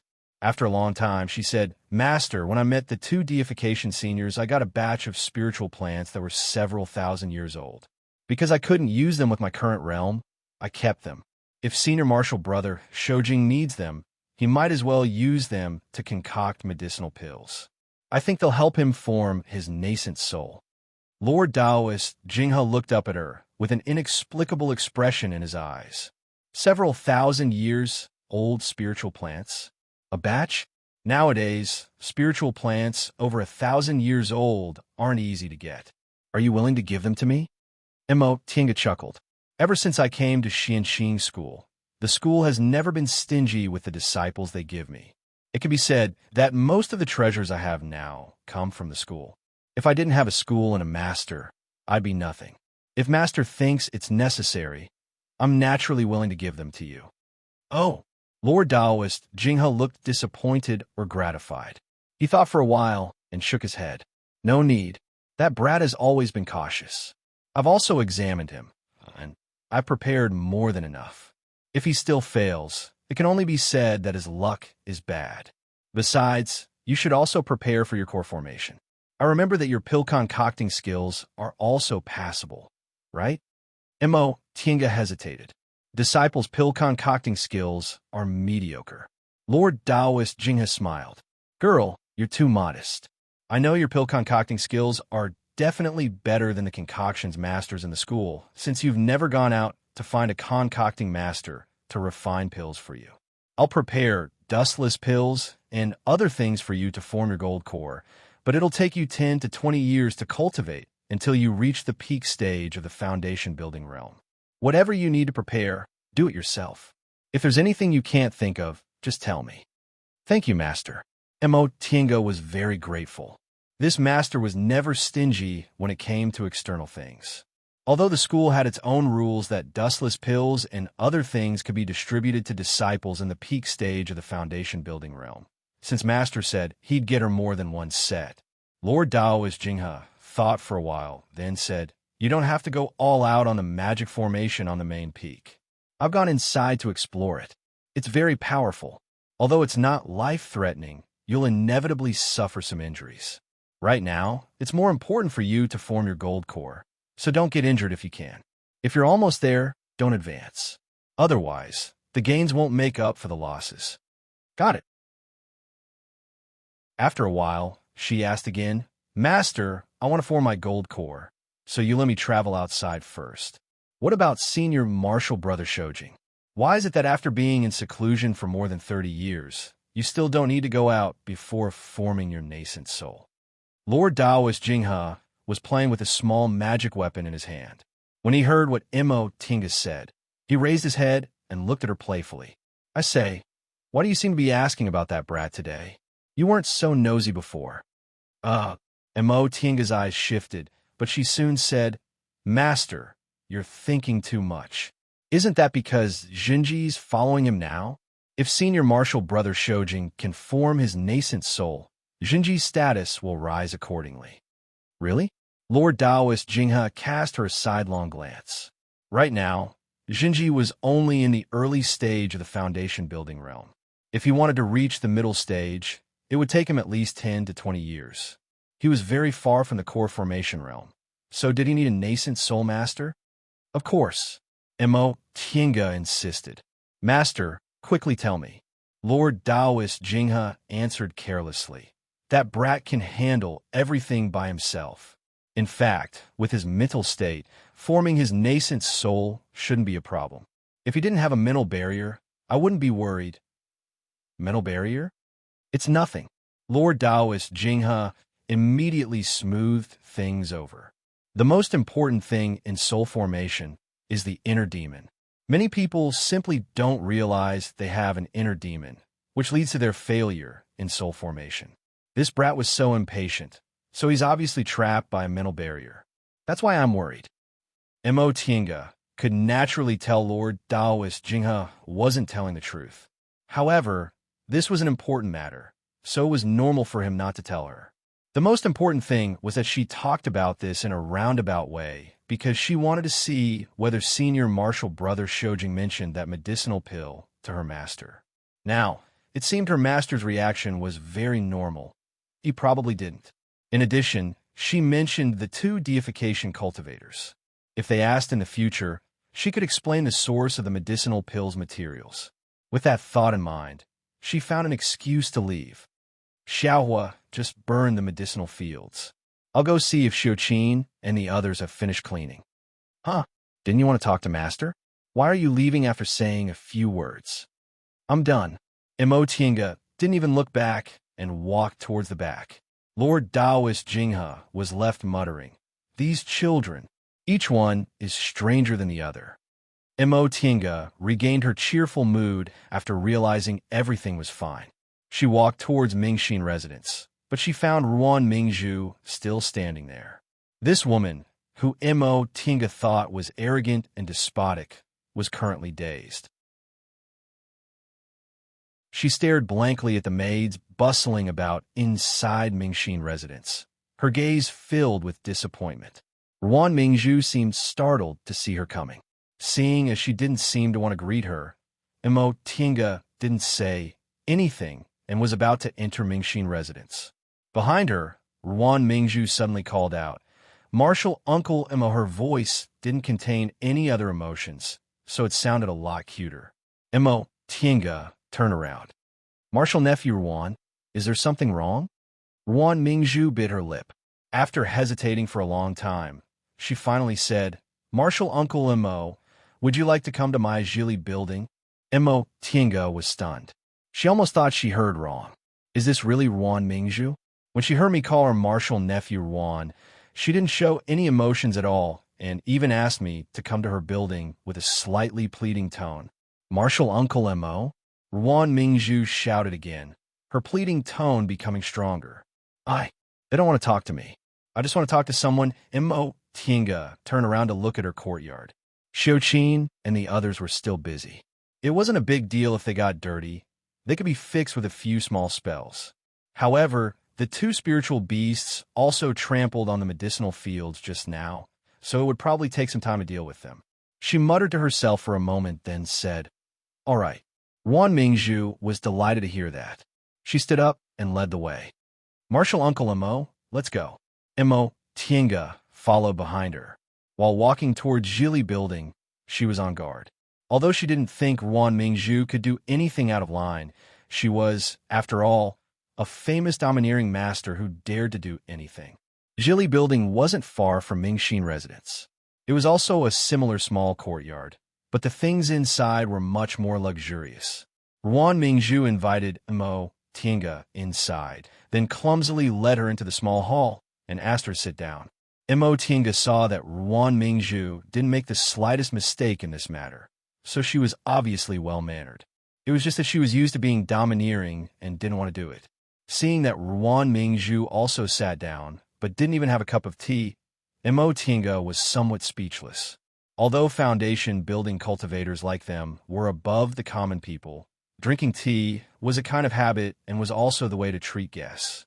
Marshal Uncle Imo, sitting in front of her, Ruan Mingju lowered her head. I've been away from the group for 60 years. The place I live in is also remote, so I don't know anything about the group. Can you tell me? Imo Tinga asked faintly. What do you want to know?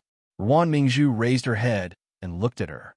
For example, when did you enter the group? Why Grandmaster accepted you as his disciple, and so on. Imo Tinga shook her head. I've been in the group for almost 40 years. As for why he accepted me as his disciple, you might as well ask your Grandmaster himself. Ruan Mingju stared at her with a strange expression. Could it be that your aptitude is extraordinary? What was your cultivation level when you entered the group? Imo Tinga answered perfunctorily. When I entered the group, I hadn't built my foundation yet. When I entered the group, my master bestowed me a foundation-building pill, so I succeeded in building my foundation. 40 years, Ruan Mingju mumbled, from the aura-refining realm to the late stage of the foundation-building realm in 40 years. Grandmaster, no wonder. Imo Tinga watched as Ruan Mingju's expression changed. She seemed to be struggling fiercely in her heart. So Imo Tinga said faintly, Marshal Nephew Ruan, everyone has their own fate. It can't be forced. What Imo Tinga said made Ruan Mingju suddenly lose control. She slammed the table and said loudly, Are you sure I'm inferior to you? Imo Tinga raised her head and stared coldly at her. Realizing her attitude, Ruan Mingju hastily smiled. Marshal Uncle Imo, I'm sorry. This young lady actually knew how to apologize to others? Imo Tinga raised her brows. It's nothing. What else did Marshal Nephew Ruan say? If you're done, I'm going back to Mingxin residence. Marshal Uncle Imo, don't go. Ruan Mingju begged again. I was just in a daze just now and said the wrong thing. Don't leave me alone. Imo Tinga found Ruan Mingju's pitiful and unconcealable jealousy and hatred very funny. Then what do you want to say? Just say it quickly. Seeing as Imo Tinga's expression softened, Ruan Mingju finally remembered to pour a cup of tea for her. She bustled about in a flurry before a cup of tea was delivered to Imo Tinga. Marshal Uncle Imo, drink some tea. Imo Tinga nodded. She stared at the tea with a slight frown on her face. This young miss almost flipped the table over just to pour tea, but she unexpectedly couldn't even do this kind of thing. Imo Tinga couldn't help but sigh inwardly. If she were Lord Daoist Jingha, she really wouldn't know what kind of headache she'd have. Marshal Uncle Imo, Ruan Mingju, who was sitting across from her, said weakly with her head lowered, I really don't understand. Why does everyone say I'm wrong? Fine, I'm really wrong, but why didn't they say I was wrong before? No matter what I did, Grandmaster never said I was wrong. Now that I'm saying it, he's no longer willing to pay attention to me. She looked distressed. I don't understand. I really don't understand. They're all unwilling to pay attention to me. What should I do? I've been in Yin Gang for 60 years. Every day, I want to come back. Every day, I waited for Grandmaster to call me back, but he never did. When the school finally sent me a summoning talisman, I came back, but they're all unwilling to pay attention to me. At this point, she buried her head in the table and started to sob. Imo Tinga watched for a while, then couldn't help but sigh. Marshal Nephew Ruan, have you ever thought about relying on yourself? Ruan Mingju stopped crying. Imo Tinga continued to say, Why must Master and Senior Marshal Brother Shojing pay attention to you? In Yungong's branch courtyard, no one cared about you, and no one treated you harshly. You obviously could have cultivated properly, couldn't you? Ruan Mingju raised her head in a daze. They're all ignoring me. What's the use of cultivating? What's the point? Imo Tinga simply didn't know what to say. Could it be that you're cultivating just to make other people pay attention to you? Ruan Mingju looked bewildered. Imo Tinga felt helpless and amused at the same time. This woman was obviously more than twice her age, but why did she feel like she was educating a child? Could it be that you yourself don't feel the joy of cultivating at all? Then what's your purpose in life? To just live? To act recklessly? To let Master pamper you? And then wait for one day to pass away? If you don't even know what you want to do, how can you find joy in living?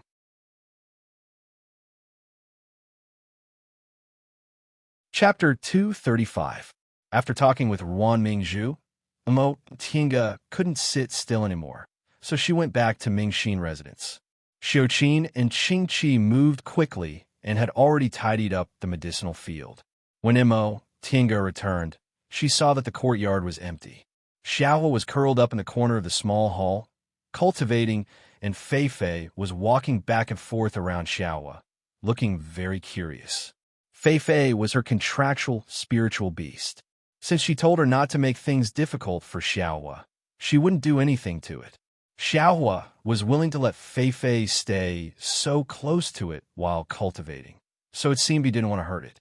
After thinking for a while, Emo Tinga closed the courtyard door, opened the defensive formation, and made an illusion in her room. She then grabbed Xiaohua and Fei Fei and brought them into the virtual sky world. Xiaohua stopped cultivating. Seeing the virtual sky world it hadn't seen for a long time, it ran happily to look for the spiritual plants it liked in the past. Upon seeing this, Fei Fei hurriedly ran after it for fear that the things it liked would be taken away. The two spiritual beasts fought while running. After a while, they realized the things they liked were different, so they were no longer hostile toward each other. Emo Tinga was in a daze for a while when she realized the two of them were already rolling around together. Seeing this scene, Emo Tinga couldn't help but laugh. The feelings of spiritual beasts were really simple. If they liked it, they liked it. If they hated it, they hated it. They were fighting just now, but now they were playing around. Back then, Xiaohua was often left here alone by her, so it was always lonely. Now that it had Fei Fei, it should be happier. As she thought about it, she thought about the mess outside. The medicinal pills she concocted for Xiaohua were discovered by Qin Shoujing. Jinji had a master, that troublemaker Ruan Mingzhu, and master only said half of what he wanted to say. She rubbed the space between her eyebrows, feeling confused. Now, she was sure her master didn't know about the medicinal pills, but she wasn't sure whether that senior martial brother Shoujing suspected her or not. Anyway, she already told her master that even if he came to find her, she'd just push the blame to Zhong Muling. Speaking of which, they hadn't seen each other for more than 30 years, right? For her, it really wasn't a short period of time. Until today, she finally realized she was a sentimental person. Even after more than 30 years, she hadn't completely forgotten him. After letting her imagination run wild for a while, she shook her head, collected her thoughts, and began to cultivate. The 6th of June was not far away. Although her master said that she did not need to do her best, it was better to be prepared. With his mind focused on cultivation, a few days passed by quickly. When Xiuqin and the others came to summon her, it was already the 6th day of the 6th month. On this day, all of Xianqing School's foundation building disciples gathered on the main peak. Xiuqin and the others were no exception. Emo Tinga saw many familiar faces in the crowd. Han Qingyu, Wei Jiasi, Luo Fengxue, Yi Jingwen, Kuang Zhu, Zhanbai. With such an important matter at hand, no one was in the mood to chat. They greeted each other and stood in line. Han Qingyu and the others were in the same group as Emo Tinga. Luo Fengxue leaned against Emo Tinga and chatted with her. Emo Tinga looked around and unexpectedly found Bai Yinfei in her group. After thinking for a while, she finally understood. Her group should be the one with the highest status among the foundation building cultivators. Everyone was a disciple of a nascent soul cultivator, so Bai Yinfei was naturally here. After several decades of not seeing each other, Bai Yinfei had become a lot calmer. Although he still looked arrogant, he wasn't as frivolous as before. What made Emo Tinga feel relieved was that ever since she arrived, Bai Yinfei didn't even glance at her. It seemed he no longer had any feelings for her. Interestingly, there was a young girl standing not too far from Bai Yinfei. From time to time, she would glare at him with an angry expression. However, Bai Yinfei pretended not to see anything and didn't even bat an eye. Luo Fengxue, who noticed Emo Tinga's gaze, came over and whispered, "You should know this junior martial brother Bai but you've never seen that junior marshal sister Jiang, right? Mo Tinga also whispered, so that's junior marshal sister Jiang from Peak of Drifting Clouds. I think she's not bad. Although she's not an outstanding beauty, she's still pretty and pleasant. Yes, Luo, Feng Shue chuckled. In terms of appearance, junior marshal sister Jiang isn't bad. Unfortunately, her personality is similar to our senior marshal sister Wan. Although Lord Daoist Xianin had already established his own group, Luo Fengxue still called a Baisolda dress. Mo Tinga cast a sidelong glance at the other group.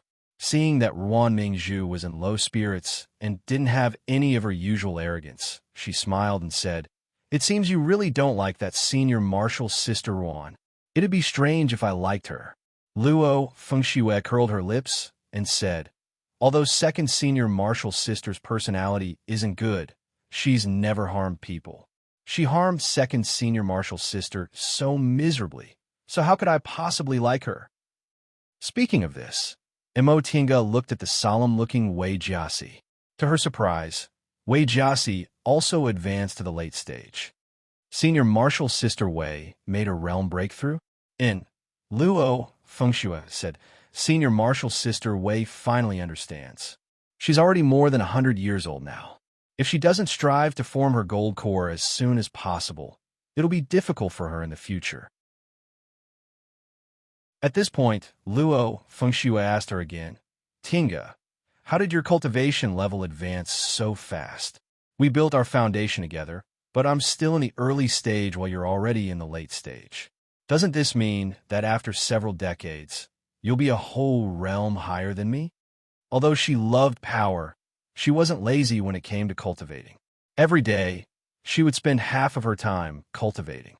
Mo Tinga shook her head and said, "Right after I built my foundation, I obtained a fated chance and directly advanced to the middle stage.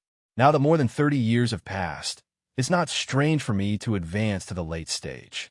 Besides, aren't you already in the peak of the early stage? The only thing you're missing is a realm breakthrough." "That's what you say, but who knows?" Luo Fengxue wasn't in the mood, so she changed the topic. "In fact, we all secretly said that junior marshal sister Jiang would definitely suffer in the future. With marshal uncle Lingshu supporting her, she's naturally a favored one, but when it comes to aptitude, she's actually about the same as us. She and junior marshal brother Bai Jinyang are indeed taking advantage of her when she performs dual cultivation. Marshal uncle Jinyang did this to appease Drifting Clouds Peak." Mo Tinga said, "If marshal uncle Lingshu passes away, what will happen to Drifting Clouds Peak?" Marshal uncle Lingshu advanced to the nascent soul realm nearly 1,000 years ago, and Drifting Clouds Peak is full of his disciples and grand disciples. Luo Fengxue curled her lips. "That's why Drifting Clouds Peak urgently needs another nascent soul cultivator. Otherwise, senior marshal brother Danning wouldn't be so anxious to form his nascent soul instead of traveling. Alas, in my opinion, it'll be difficult for senior marshal brother Danning to form his nascent soul now." Although Luo Fengxue was a foundation-building cultivator, she was the chief steward of Sweet Dew Peak, so she knew a lot more than ordinary foundation-building cultivators. Upon hearing this, Mo Tinga couldn't help but ask, "Did you hear this from Marshal Uncle Xianin?" Luo Fengxue said, "Master did say that, but Marshal Uncle Shoujing." She hesitated for a while before continuing, "I'm afraid it's also difficult." "Then why do you want them to enter closed-door meditation to form their nascent souls now?" Mo Tinga was puzzled. "Forming a nascent soul isn't like forming a gold core. It's very dangerous. If they fail to overcome their inner demons, it's also possible that they'll die." Luo Fengxue shook her head. "Who doesn't face danger when forming their nascent soul? Even my master struggled through it. If he fails, it's also fate." She paused for a moment, then said with a smile, "In fact, I think Marshal Uncle Shoujing will succeed. With Marshal Uncle Shoujing's temperament, he must do everything perfectly before continuing to the next step." Mo Tinga didn't say anything. Luo Fengxue didn't know, but she knew her master wasn't optimistic at all. "Right, I should call him Senior Martial Brother Shojing now. I'm not used to it, but in any case, I'll have to call him Martial Uncle soon. Luo Fengxue patted her head and said, I changed the subject again. What did I say just now? I was talking about Junior Martial's sister Jiang. Mo Tiange reminded her. Oh, I'll make a bet with you. In the end, Junior Martial's sister Jiang will still marry Junior Martial Brother Bai. Do you believe me? Mo Tiange smiled. If I make a bet with you, wouldn't I be looking to lose? In the whole Xianxing school, who's more well-informed than you? Of course. Luo Fengxue was proud of herself. She didn't forget to lower her voice. Last time, because Junior Martial Brother Bai refused, Junior Martial's sister Jiang wreaked havoc in Morning Sun Peak. In my opinion, Junior Martial's sister Jiang most likely still has a good impression of Junior Martial Brother Bai. Because of this, Junior Martial Brother Bai's refusal made her feel embarrassed. Unruly Junior Martial's sister Jiang and arrogant Junior Martial Brother Bai. This combination made Mo Tiange laugh. If that's really the case, we'll have a good show to watch every day. Who said it wasn't? Luo Fengxue chuckled. Besides, Junior Martial Brother Bai actually doesn't have any moral integrity. Although he refused, what if Martial Uncle Jinyang insisted that he and Junior Martial's sister Jiang perform dual cultivation? Junior Martial's sister Jiang can be considered beautiful, so he'll definitely give in. At this point, Luo Fengxue curled her lips. In my opinion, Martial Uncle Jinyang is the one who benefits the most. Now that he let Junior Martial Brother Bai and Junior Martial sister Jiang form a dual cultivation relationship, everyone thinks he's kind, but this matter definitely won't only benefit Peak of Drifting Clouds. Senior Martial Brother Danning's chances of successfully forming his nascent soul aren't high, and there aren't many other Peak of Drifting Clouds disciples who have a chance. But Junior Martial Brother Bai's chances of forming his nascent soul in the future are very high. When Junior Martial Brother Bai forms his nascent soul, he can enter Peak of Drifting Clouds. How great would that be? Mo Tiange was silent for a while, then said, but with Junior Martial Brother Bai's current cultivation level, he'll need at least 200 or 300 years to form his nascent soul, right? During this time, our Xianxing school might have more than one nascent soul cultivator. At that time, wouldn't Peak of Drifting Clouds be divided? Luo Fengxue was stunned. You're right. Even if that's the case, Martial Uncle Jinyang won't lose anything. Let's not talk about forming your nascent soul. Let's talk about forming your gold core. In the past few years, many fellow disciples have reached the late stage of the foundation building realm. I reckon the medicinal plants gathering in the magic formation this time will be very competitive. Tiange, you have to be careful. And Mo Tiange was puzzled. Why do I have to be careful? Luo Fengxue said, although there are a lot of spiritual plants left behind from the distant past era inside the magic formation, all of them have to be handed over. When the time comes for you people to form your gold cores, the school will still have to distribute the existing medicinal pills. There are only so many medicinal pills in total, so if you people divide them among yourselves, think about it. If you take a little less, others can take a little more. Is there anyone who doesn't want you to gather a lot of spiritual plants? This reasoning was indeed correct. Mo Tiange asked, will someone attack me? They won't go that far. The school rules forbid fellow disciples from killing each other. Luo Fengxue's gaze swept over the crowd. But it's very possible that they'll trip you up and stop you outside. She never expected that the school task she didn't take seriously would actually have risks. Fortunately, her master already told her that protecting herself was more important. Come, there are some people you have to be careful of. I'll point them out to you.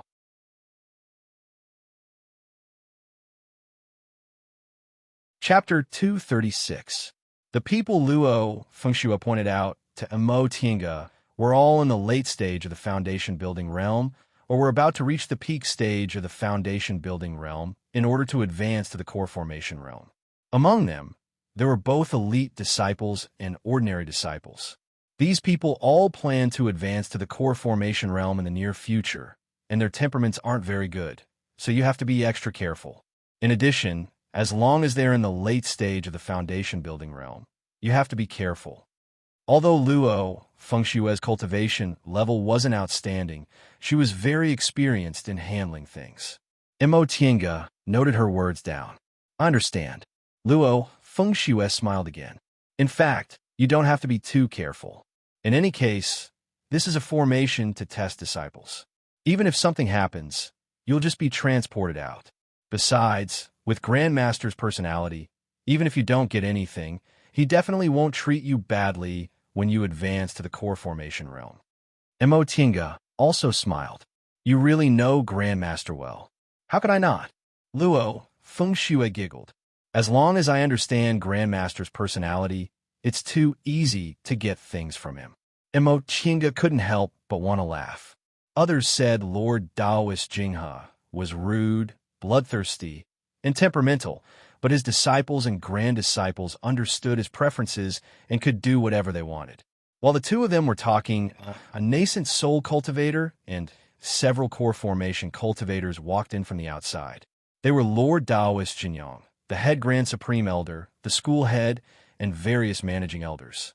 After Lord Daoist Jinyang arrived, he sat on the seat of honor and closed his eyes in silence. The school head, who stood next to him, stepped forward.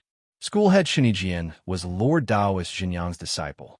Although he was known as the school head of Xianxing School, Lord Daoist Jinyang was in charge of the big things, and the managing elders of the various peaks had already taken care of the small things. As the school head, Shinijian only spoke for Lord Daoist Jinyang when they encountered small things. But in any case, he was the school head of Xianxing School, and his status was much higher than foundation-building disciples like them. Once he stepped forward, the disciples who were whispering to each other all quieted down. Shun Yijian swept his gaze across the hall and said, Dear disciples, I believe that the masters of the various peaks have already roughly explained to you the reason for summoning everyone back to the mountain.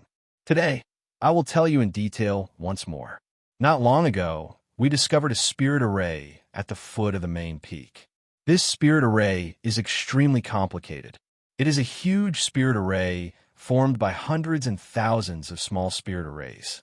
According to the Grand Supreme Elder's research, this formation was not dangerous. It should have been used by the ancient cultivation sects to test their disciples. Now that hundreds of thousands of years have passed, this array still retains some of its functions, and a small part of the reward for the disciples is still intact. Also, the most important thing is that the spiritual chi environment of hundreds of thousands of years ago is still preserved in the array. After hundreds of thousands of years of reproduction, the originally unremarkable spiritual herbs have become a huge wealth in the present day. At this point, Shun Yijian looked at the reactions of the disciples. Sure enough, although some rumors had already spread, it was the first time many ordinary disciples knew the specific situation. At this moment, they were whispering to each other, discussing spiritedly. Shun Yijian raised his hand to stop everyone's whispers. Everyone should be able to understand that this is a huge opportunity for our Xianxing school to develop. If the spiritual herbs growing in this formation are refined into medicinal pills, I don't know how many high-level cultivators our school will produce. According to the research of several grand elders, this spell formation is most powerful if foundation establishment disciples enter. Therefore, we're calling all foundation establishment disciples back. You'll have equal opportunities. The sect will reward you with medicinal pills according to the amount of spiritual plants you collect from the spell formation. Medicinal pills as a reward. Although they had long heard about it, the foundation-building disciples' faces were filled with joy now that they received the sect head's affirmation. From the aura-refining realm to the foundation-building realm, the value of medicinal pills definitely wasn't as simple as advancing one realm. For aura-refining disciples, aura-nourishing pills cost no more than 2 spirit stones each. For those who came from rich families, it wasn't a big deal for them to keep taking aura-nourishing pills. However, once they reached the foundation-building realm, even for elite disciples, the amount of soul-nourishing pills they received was no more than 20 pills a year. Therefore, for these foundation-building disciples, other things were fine, but medicinal pills really couldn't be missed. Good. Now that everyone understands the cause and effect, I'll now talk about the characteristics of this magic formation. Seeing the enthusiastic atmosphere below, Shun Ejian smiled and nodded. After the Grand Supreme Elders examined this magic formation, they discovered it's the 10,000 laws of nature formation recorded in ancient records. Everyone, don't underestimate it. Any formation that's called a magic formation is a combination of several kinds of formations. This formation is the same.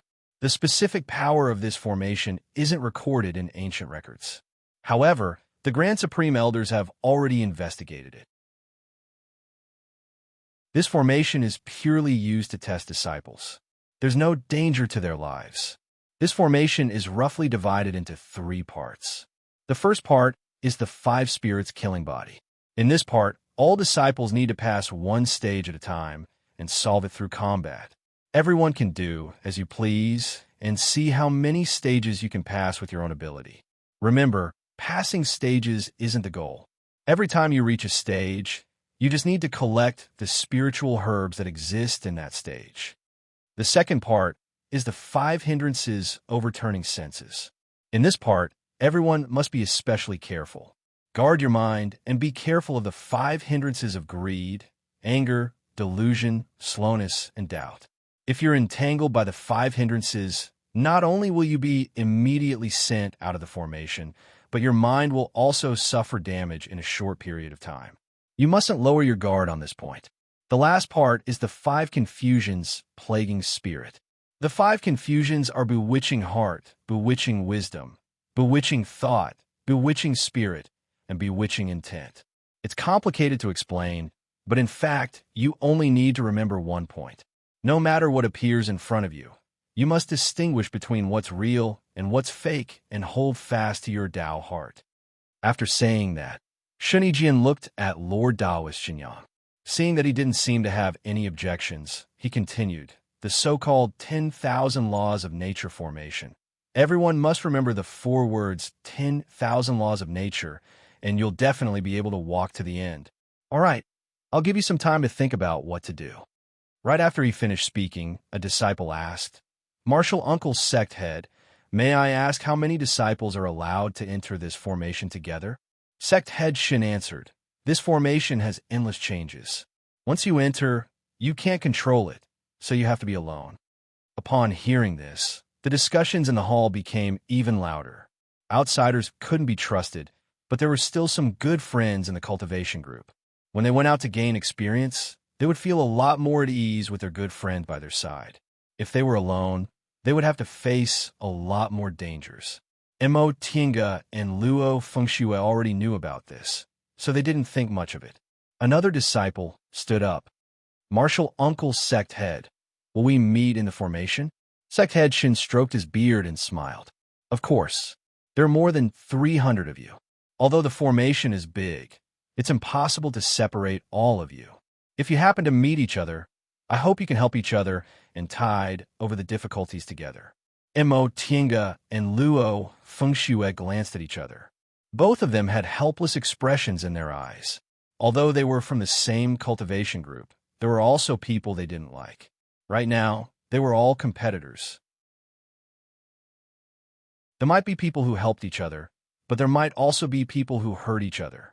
They still had to rely on themselves for everything. After a long time, the scene gradually calmed down. Seeing that everyone had accepted it, Sect Head Shin said, since everyone's ready, let's enter the formation. Nearly 300 foundation building disciples came out of the hall in a single file, then boarded their flying magic tools. They then followed the sect head and several elders and flew down the main peak in a grandiose manner. At that moment, Mo Tinga saw Yi Jinji excitedly discussing with Hualing in the crowd. She flew over and called out, Jinji, Andy. Although the two of them were already cultivators in the same realm, one was in the early stage of the foundation building realm, while the other was in the late stage. Mo Tinga asked in a low voice, did your master prepare the things for you? Yi Jinji nodded. And master gave me a lot of talismans and unique treasures. He also taught me what to do. That's good. After thinking for a moment, she took out several bottles of medicinal pills from her robe. Take these. Don't be reluctant to use them. Use them when you need them. And, knowing that his aunt didn't lack medicinal pills, Yi Jinji also accepted them. Mo Tinga was still worried, so she warned him repeatedly, "It's fine as long as you try your best. There's no need to force things. Protect yourself first. By all means, don't get hurt." I know. In fact, Yi Jinji was very excited about this magic formation test. Before he built his foundation, he only went back to the secular world once. After he built his foundation, he only went down the mountain to do some small errands with his fellow martial brothers and sisters. He still hadn't gone out to gain experience. Mo Tinga smiled at Hualing, then flew back to her own group. Upon seeing this, Luo Fengshua moved closer to her and said with a smile, "You really dote on your nephew. He's martial uncle Shoujing's only disciple. What could he possibly lack? Don't worry blindly." When this matter was brought up, Mo Tinga felt a bit depressed. She shook her head but didn't say anything. Soon, the group of people flew to the bottom of the valley and stood in line. When everyone was gathered, the sect head and several elders stepped forward. Each of them made a hand seal. A burst of white light rose from each person's body. The white light became brighter and brighter until it eventually merged into one and rushed towards the rock wall. The white light disappeared as soon as it touched the rock wall. In the blink of an eye, a dark hole appeared on the rock wall. Then they began to lay an extremely complicated formation in front of the hole and embedded pieces of high-grade spirit stones. Upon seeing these high-grade spirit stones, all the foundation building disciples' eyes lit up. These were high-grade spirit stones. Foundation building disciples like them rarely saw middle-grade spirit stones, but the number of high-grade spirit stones they took out all at once was at least several hundred. When they finished laying the spirit stones, several elders struck their palms together. The formation flashed, and several hundred high-grade spirit stones flashed, starting to continuously supply spiritual aura to the formation. School head Shin turned around and said loudly, "Disciples, as you can see, the operation of this magic formation consumes too many spirit stones. After it's open this time, it'll be at least 30 to 50 years before it can be opened again. I hope all disciples can grasp this opportunity well." School head Shun then signaled the elders to step aside. "All right, now we'll start. Go in one by one, from left to right." The first line was the disciples of nascent soul cultivators like them. There weren't many people. Xianxin School now had a total of 6 nascent soul cultivators. Among them, 5 advanced several hundred years ago. Among the disciples they accepted, there were only a few foundation-building disciples. Lord Taoist Xianin was the only one who advanced not too long ago, so all his disciples were in the foundation-building realm. Nevertheless, there were only about 20 disciples in total. After Luo Fengshua, who was in front of her, went in, Mo Tinga also walked towards the 10,000 laws of nature formation. After crossing the formation, supporting the operation of the magic formation, and entering the cave on the rock wall, Mo Tinga's vision suddenly darkened and brightened. She looked around and found herself standing on an extremely vast water surface.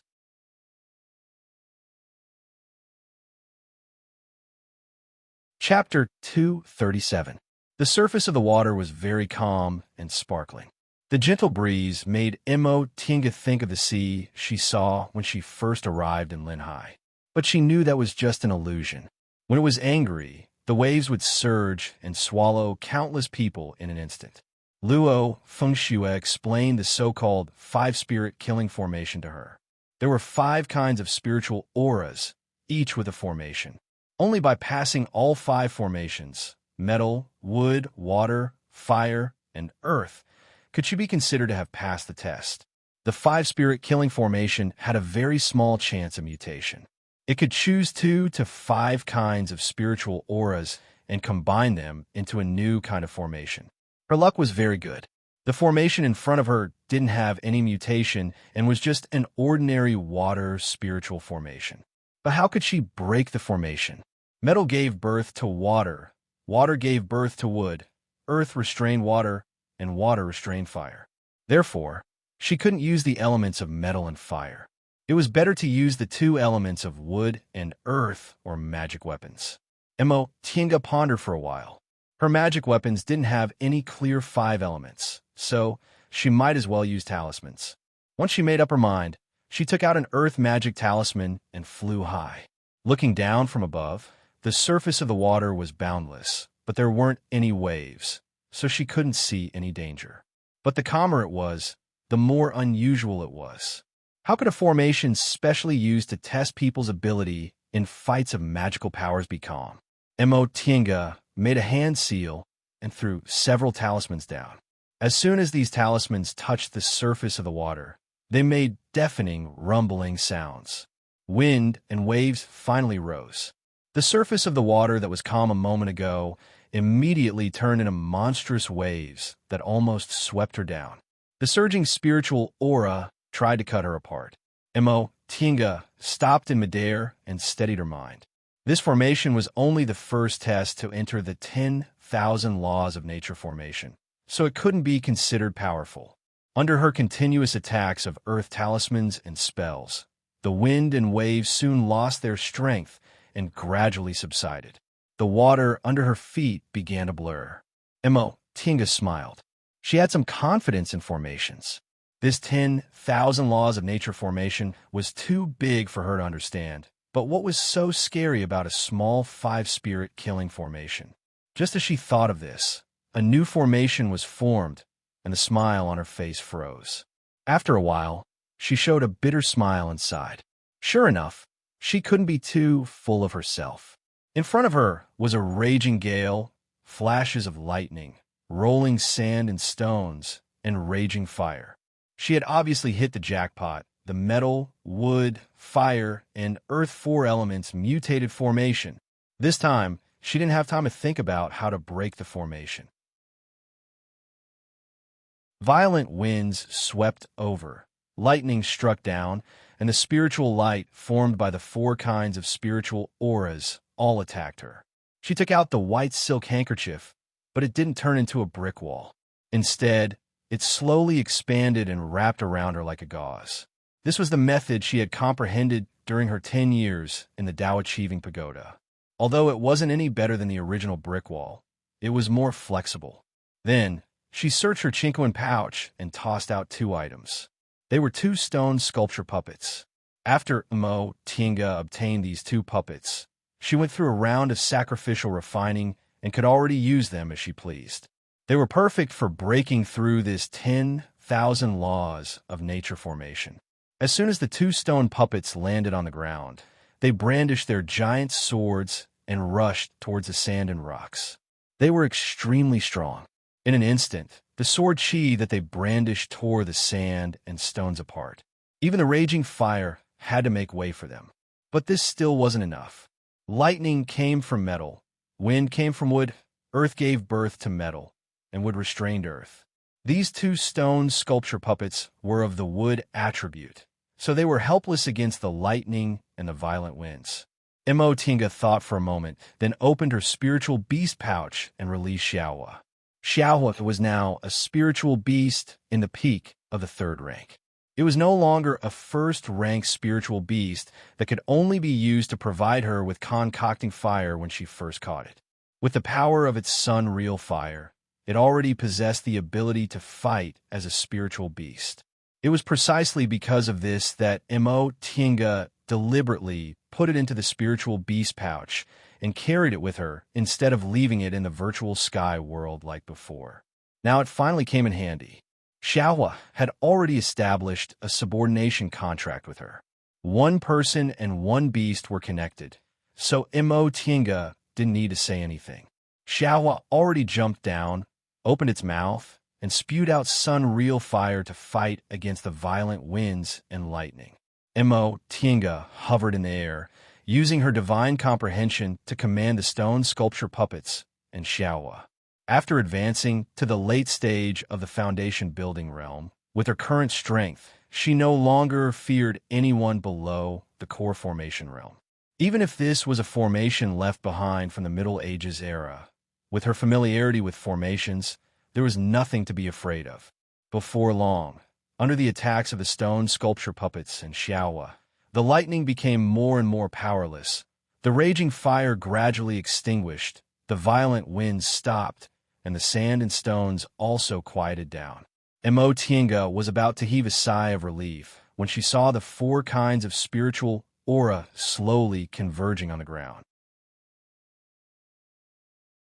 Then, the sand and stones slowly surged as if they were half alive and gradually condensed into a stone man. Upon seeing this, Tinga's expression turned solemn. This stone man had a body made of sand and stones, eyes made of raging fire, and arms made of wind and thunder. It was obviously formed by the fusion of the 4 spirits. Formations from the Middle Ages era were indeed not simple. She waved her hand, and Xiaowa, who was staring at the stone man, ran back into her arms. Tinga patted its head. "Don't act rashly. Attack when I tell you to." Xiaowa whimpered twice and obediently shrank beside her legs. Tinga sent out her divine comprehension. The 2 stone sculpture puppets each brandished their stone swords and attacked the stone man.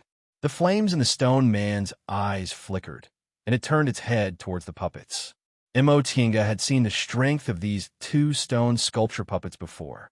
It wouldn't be an exaggeration to say they had infinite strength. At this moment, the stone swords ruthlessly slashed at the stone man, but the stone man didn't dodge and faced it head-on. Boom!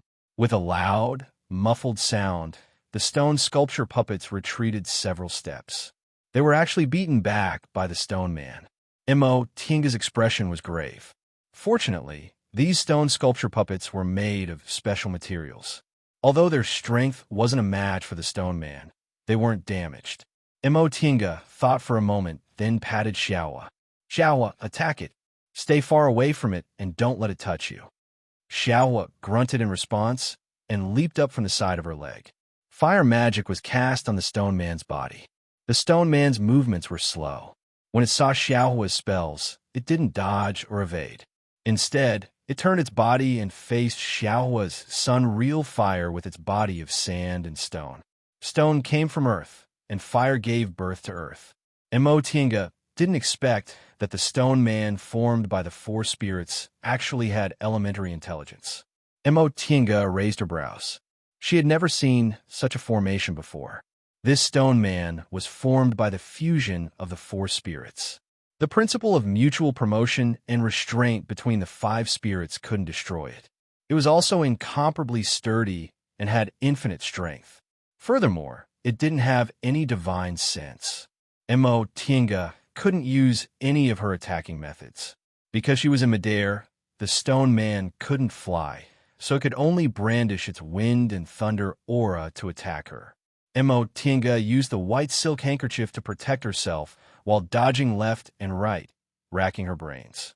Her spells couldn't work, her weapons couldn't work, and her soul-refining art couldn't work. What other methods did she have? Right, trap. Break the formation with a formation.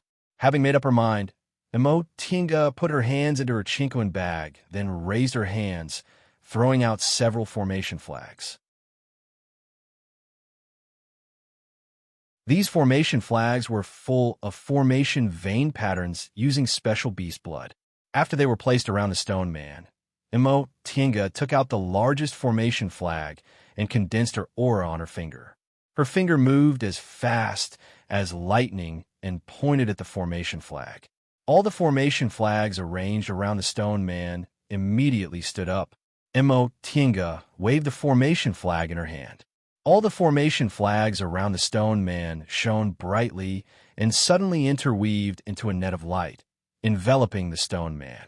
The flames in the stone man's eyes throbbed, and the wind and thunder aura in its arms moved faintly.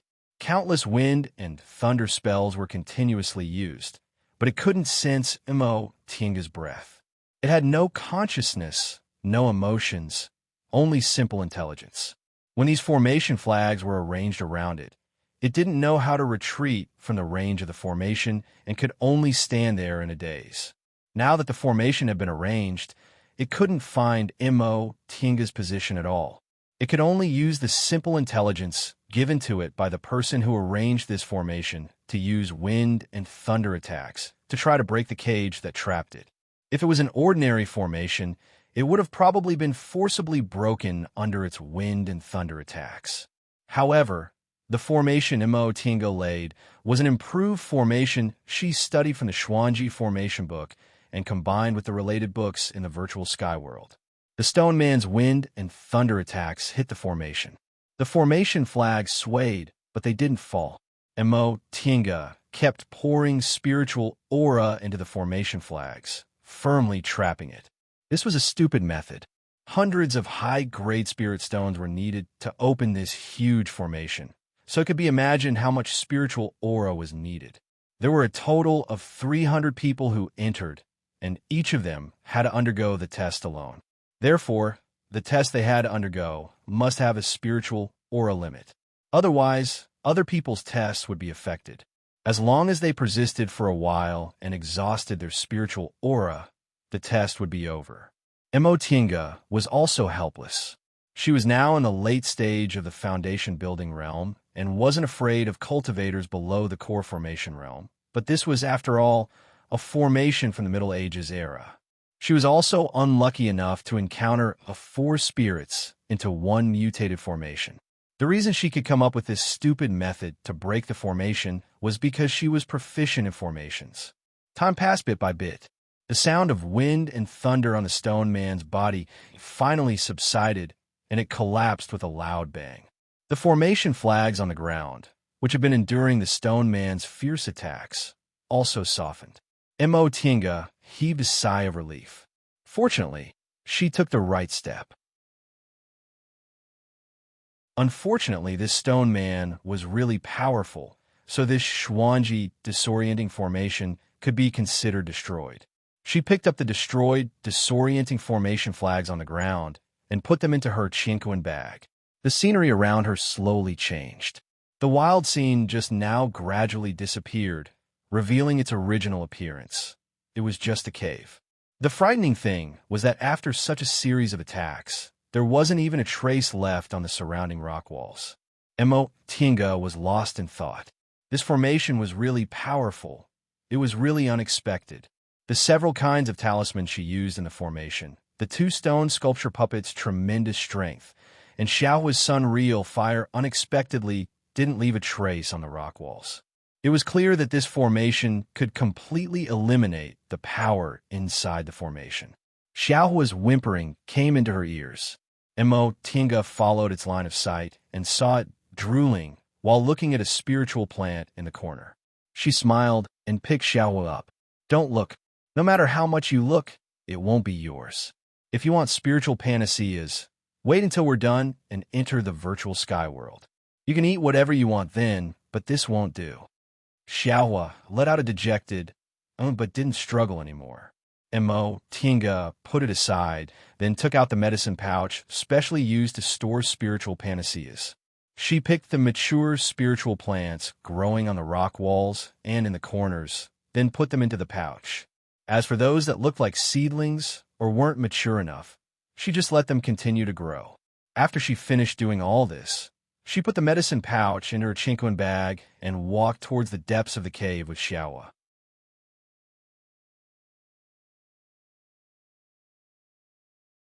Chapter 238. 10,000 rays of sword light scattered, and the momentum of 1,000 directions remnant light was like a rainbow, killing countless ice-condensing beasts. In the end, these ice-condensing beasts turned into water vapor and dissipated in the air. Yi Jingwen raised his arm and drew the sword in his hand. Seeing the vast ice field under his feet gradually turning hazy and turning into a rock wall, he smiled. Although he didn't have any treasures, as a sword cultivator, he had never slacked on refining his natal sword. He practiced diligently every day, so he had always been confident in fighting techniques. This ancient formation was rather difficult, and because of this, successfully breaking it gave him a sense of accomplishment. His 20 years of hard work finally didn't go to waste. After breaking the formation, he waved his arm, and the sword in his hand flew back into the scabbard on his back. Then, He took out the medicine pouch distributed by the sect and carefully picked the spirit herbs growing around him. After a while, he scanned the surroundings with his divine sense. He turned around and saw that it was a cultivator from the same sect who was also in the late stage of foundation establishment. Yi Jingwen didn't pay much attention to him. Those who could break the formation in such a short time were the elites of the elites, so they usually had a tacit understanding in this situation. If they knew each other, they would work together. If they didn't, they would pretend they didn't see each other. But soon, Yi Jingwen frowned because the cultivator in the late stage of foundation establishment that he didn't know started to pick the spirit herbs around him. In this cave, although there were no obvious partitions, there were slightly spacious stone rooms connected by a slightly narrower stone path. When this person broke the formation, he was in another stone room, but now he went through the path and picked to the stone room where he was. Yi Jingwen noticed this person's method of picking herbs. He didn't care if the roots were hurt. He dug up the spirit herbs and stuffed them into the medicine pouch, so his picking speed was much faster than Yi Jingwen's. Moreover, while picking, he kept looking at the spirit herbs on Yi Jingwen's side. This was clearly a good plan from the beginning. Seeing that Yi Jingwen's picking speed was slower, he rushed to pick some back. Senior martial brother. Yi Jingwen couldn't help but speak. The cultivator was busy and only looked up at him hurriedly. This attitude was simply treating him like a new foundation establishment cultivator. Yi Jingwen was infuriated. He coldly said, "Have you crossed the line?" Although the cultivator was busy, he said, "What's the hurry, junior martial brother? These elixirs don't belong to you alone. When we entered the array, the sect leader said that after we pass the test, we have to pick all the elixirs we see. Of course, whoever picks them belongs to them." These words sounded reasonable, but it was a little unreasonable. For cultivators of the same sect like them, wouldn't it be very easy for disputes to arise if they really wanted to snatch it quickly? Therefore, there were some established conventions that everyone would abide by under normal circumstances. Not only did this person not abide by the rules, but he was also twisting words and forcing logic. Although Yi Jingwen wasn't a domineering person, as a sword cultivator, how could he allow others to bully him? He said coldly, "I've already picked the spiritual herbs here. Senior brother, please leave the stone room." The cultivator finally stopped pretending to not see him. He dusted his hands and stood up. He looked at Yi Jingwen and said, "Junior martial brother, you look so young. Why do you care about this little bit of spirit medicine? It's not that senior martial brother wants to compete with you, but with my age, my core formation is imminent. I can't let go of this opportunity. How about you let me have a go?" If this person used this reason to explain it to him in the beginning, Yi Jingwen might have allowed it. He was a sword cultivator, so his reliance on medicinal pills was lower than that of mainstream Dharma cultivators. However, this person took advantage of him first and only said it after everything was over. Moreover, he called himself senior martial brother and didn't sound like he was begging him. Mo Tienga repeated coldly, "Senior martial brother, please leave the stone room." Seeing that Mo Tienga's attitude was so unyielding, the cultivator looked angry. He looked at Yi Jingwen and said, "I'm Dong Shiyang, a disciple of Master Taoist Wu Yang of Morning Sun Peak and a grand disciple of Grandmaster Jinyang.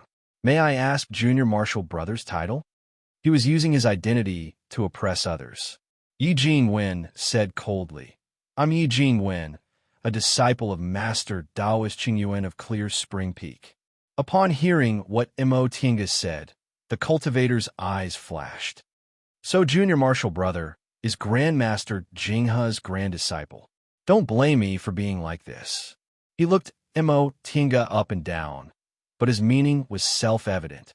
Yi Jingwen became even more annoyed. Lord Taoist Jinghe's temper wasn't good, so his reputation wasn't very good. However, he never bullied his disciples. This person was also a disciple of Xianxing School, but he had this kind of attitude. How could Yi Jingwen not be angry? He immediately said angrily, "Senior martial brother, please conduct yourself with dignity. Don't humiliate the Grandmaster of Clear Spring Peak." "How did I humiliate him?" Dong Shiyang laughed mockingly. "Junior martial brother Yi, You're making something out of nothing. I didn't do anything. You. Yi Jingwen's expression was as dark as still water. Without saying a word, his sword was already unsheathed and hovering next to him. The cultivator's expression also darkened when he saw Imo Tinga unsheathing his sword. Junior martial brother, could it be that you want to attack a fellow disciple? Yi Jingwen also laughed mockingly. Senior martial brother Dong, you're also making something out of nothing. I just unsheathed my sword, yet you're accusing me of attacking you? You.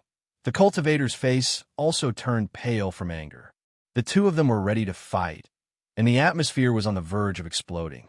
All of a sudden, a slight explosion came from the side. Another person had broken through the formation. Dong Shiyang turned around and was delighted. Martial Uncle Bai. Yi Jingwen's expression darkened. This person was Lord Daoist Xunyang's disciple, Bai Yinfei. Bai Yinfei's expression was very unsightly. His cultivation level was still in the middle stage of the foundation building realm. Although it was quite good for his age, he wholeheartedly wanted to compare himself with talented youths like Qin Shoujing and Li Lingxi, who advanced to the core formation realm before the age of 100. Xianqing School had always been famous for producing talented cultivators. In their generation, Qin Shoujing advanced to the core formation realm at 78 years old, and Li Lingxi advanced to the core formation realm at 96 years old. Both of them were worthy of being called geniuses. As a disciple with a single spiritual root, Bai Yinfei had always disdained to compare himself with other cultivators. However, he was now 57 years old, yet he was only in the middle stage of the foundation building realm. He was almost certain that he couldn't catch up with Qin Shoujing. Even catching up with Li Lingxi would be a bit difficult. Given Bai Yinfei's arrogant personality, this was really unbearable for him. Unfortunately, after entering this 10,000 laws of nature formation, he spent a lot of effort to break the formation in the first trial, the 5 spirits killing body, and he even put himself in a very difficult situation, so he was very annoyed. Now that he heard someone calling him, he glared at them and said, "What's your name?" His tone was quite unpleasant. Dong Shiyang greeted him enthusiastically, but he was stunned by Bai Yinfei's retort. However, he realized there were other people here, so he immediately pretended he didn't care and still showed a smile. Martial Uncle Bai also came out. Bai Yinfei also realized his tone just now was too bad, so he just gave a perfunctory and glanced at the two people, then continued to look for a way to go. How could Dong Shiyang let him leave like this? He immediately said, "Martial Uncle Bai, aren't you going to pick medicinal plants?" Bai Yinfei actually didn't care much about the reward this time. His master was Xianqing School's head Grand Supreme Elder, and he himself had excellent qualifications, so he never lacked medicinal pills. Nevertheless, picking medicinal plants was his main task this time, so when he heard Bai Yinfei's words, he just casually picked 2 plants. Yi Jingwen's complexion turned even greener.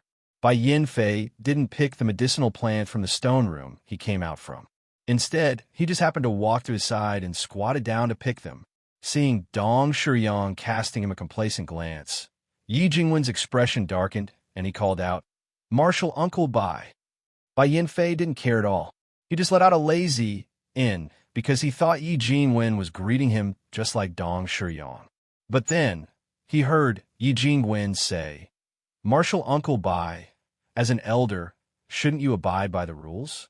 Although he tried his best to restrain his anger, his words still carried some anger. Bai Yinfei stopped, stood up, and turned around. He stared at Yi Jingwen with a frown. "What do you mean?" Yi Jingwen said, "If you want to pick medicinal plants, you should pick the medicinal plants from the stone room you came out from. This is the place I'm picking. It's fine if you don't restrain the disciples of Morning Sun Peak, but how can you break the rules?" For a moment, Bai Yinfei didn't seem to understand what Yi Jingwen was talking about. He turned to look at Dong Shiyang, but he saw Dong Shiyang looking at him with fear and trepidation. His attitude was completely different from Yi Jingwen's. With this contrast, Bai Yinfei's dissatisfaction towards Yi Jingwen also emerged. "What's wrong with you? Since you're calling me Martial Uncle Bai, how can you talk like that?" Yi Jingwen was currently in a fit of anger.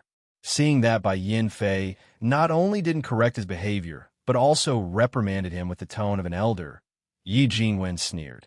That depends on how martial uncle Bai acts as a martial uncle.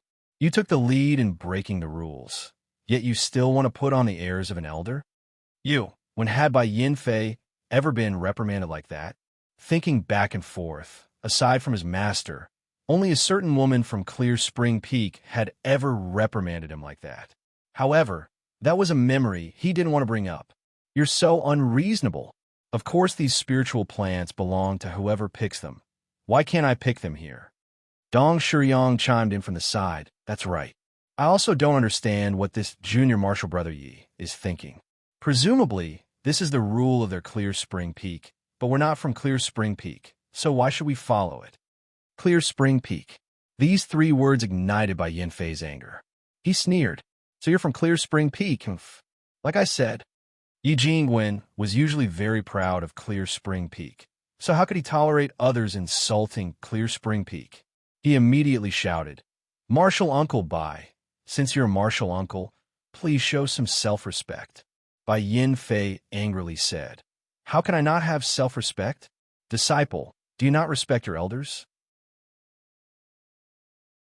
It was obviously you who spoke rudely to your elders, yet you still dare to say that I don't have self-respect? Yi Jingwen fiercely glared at him.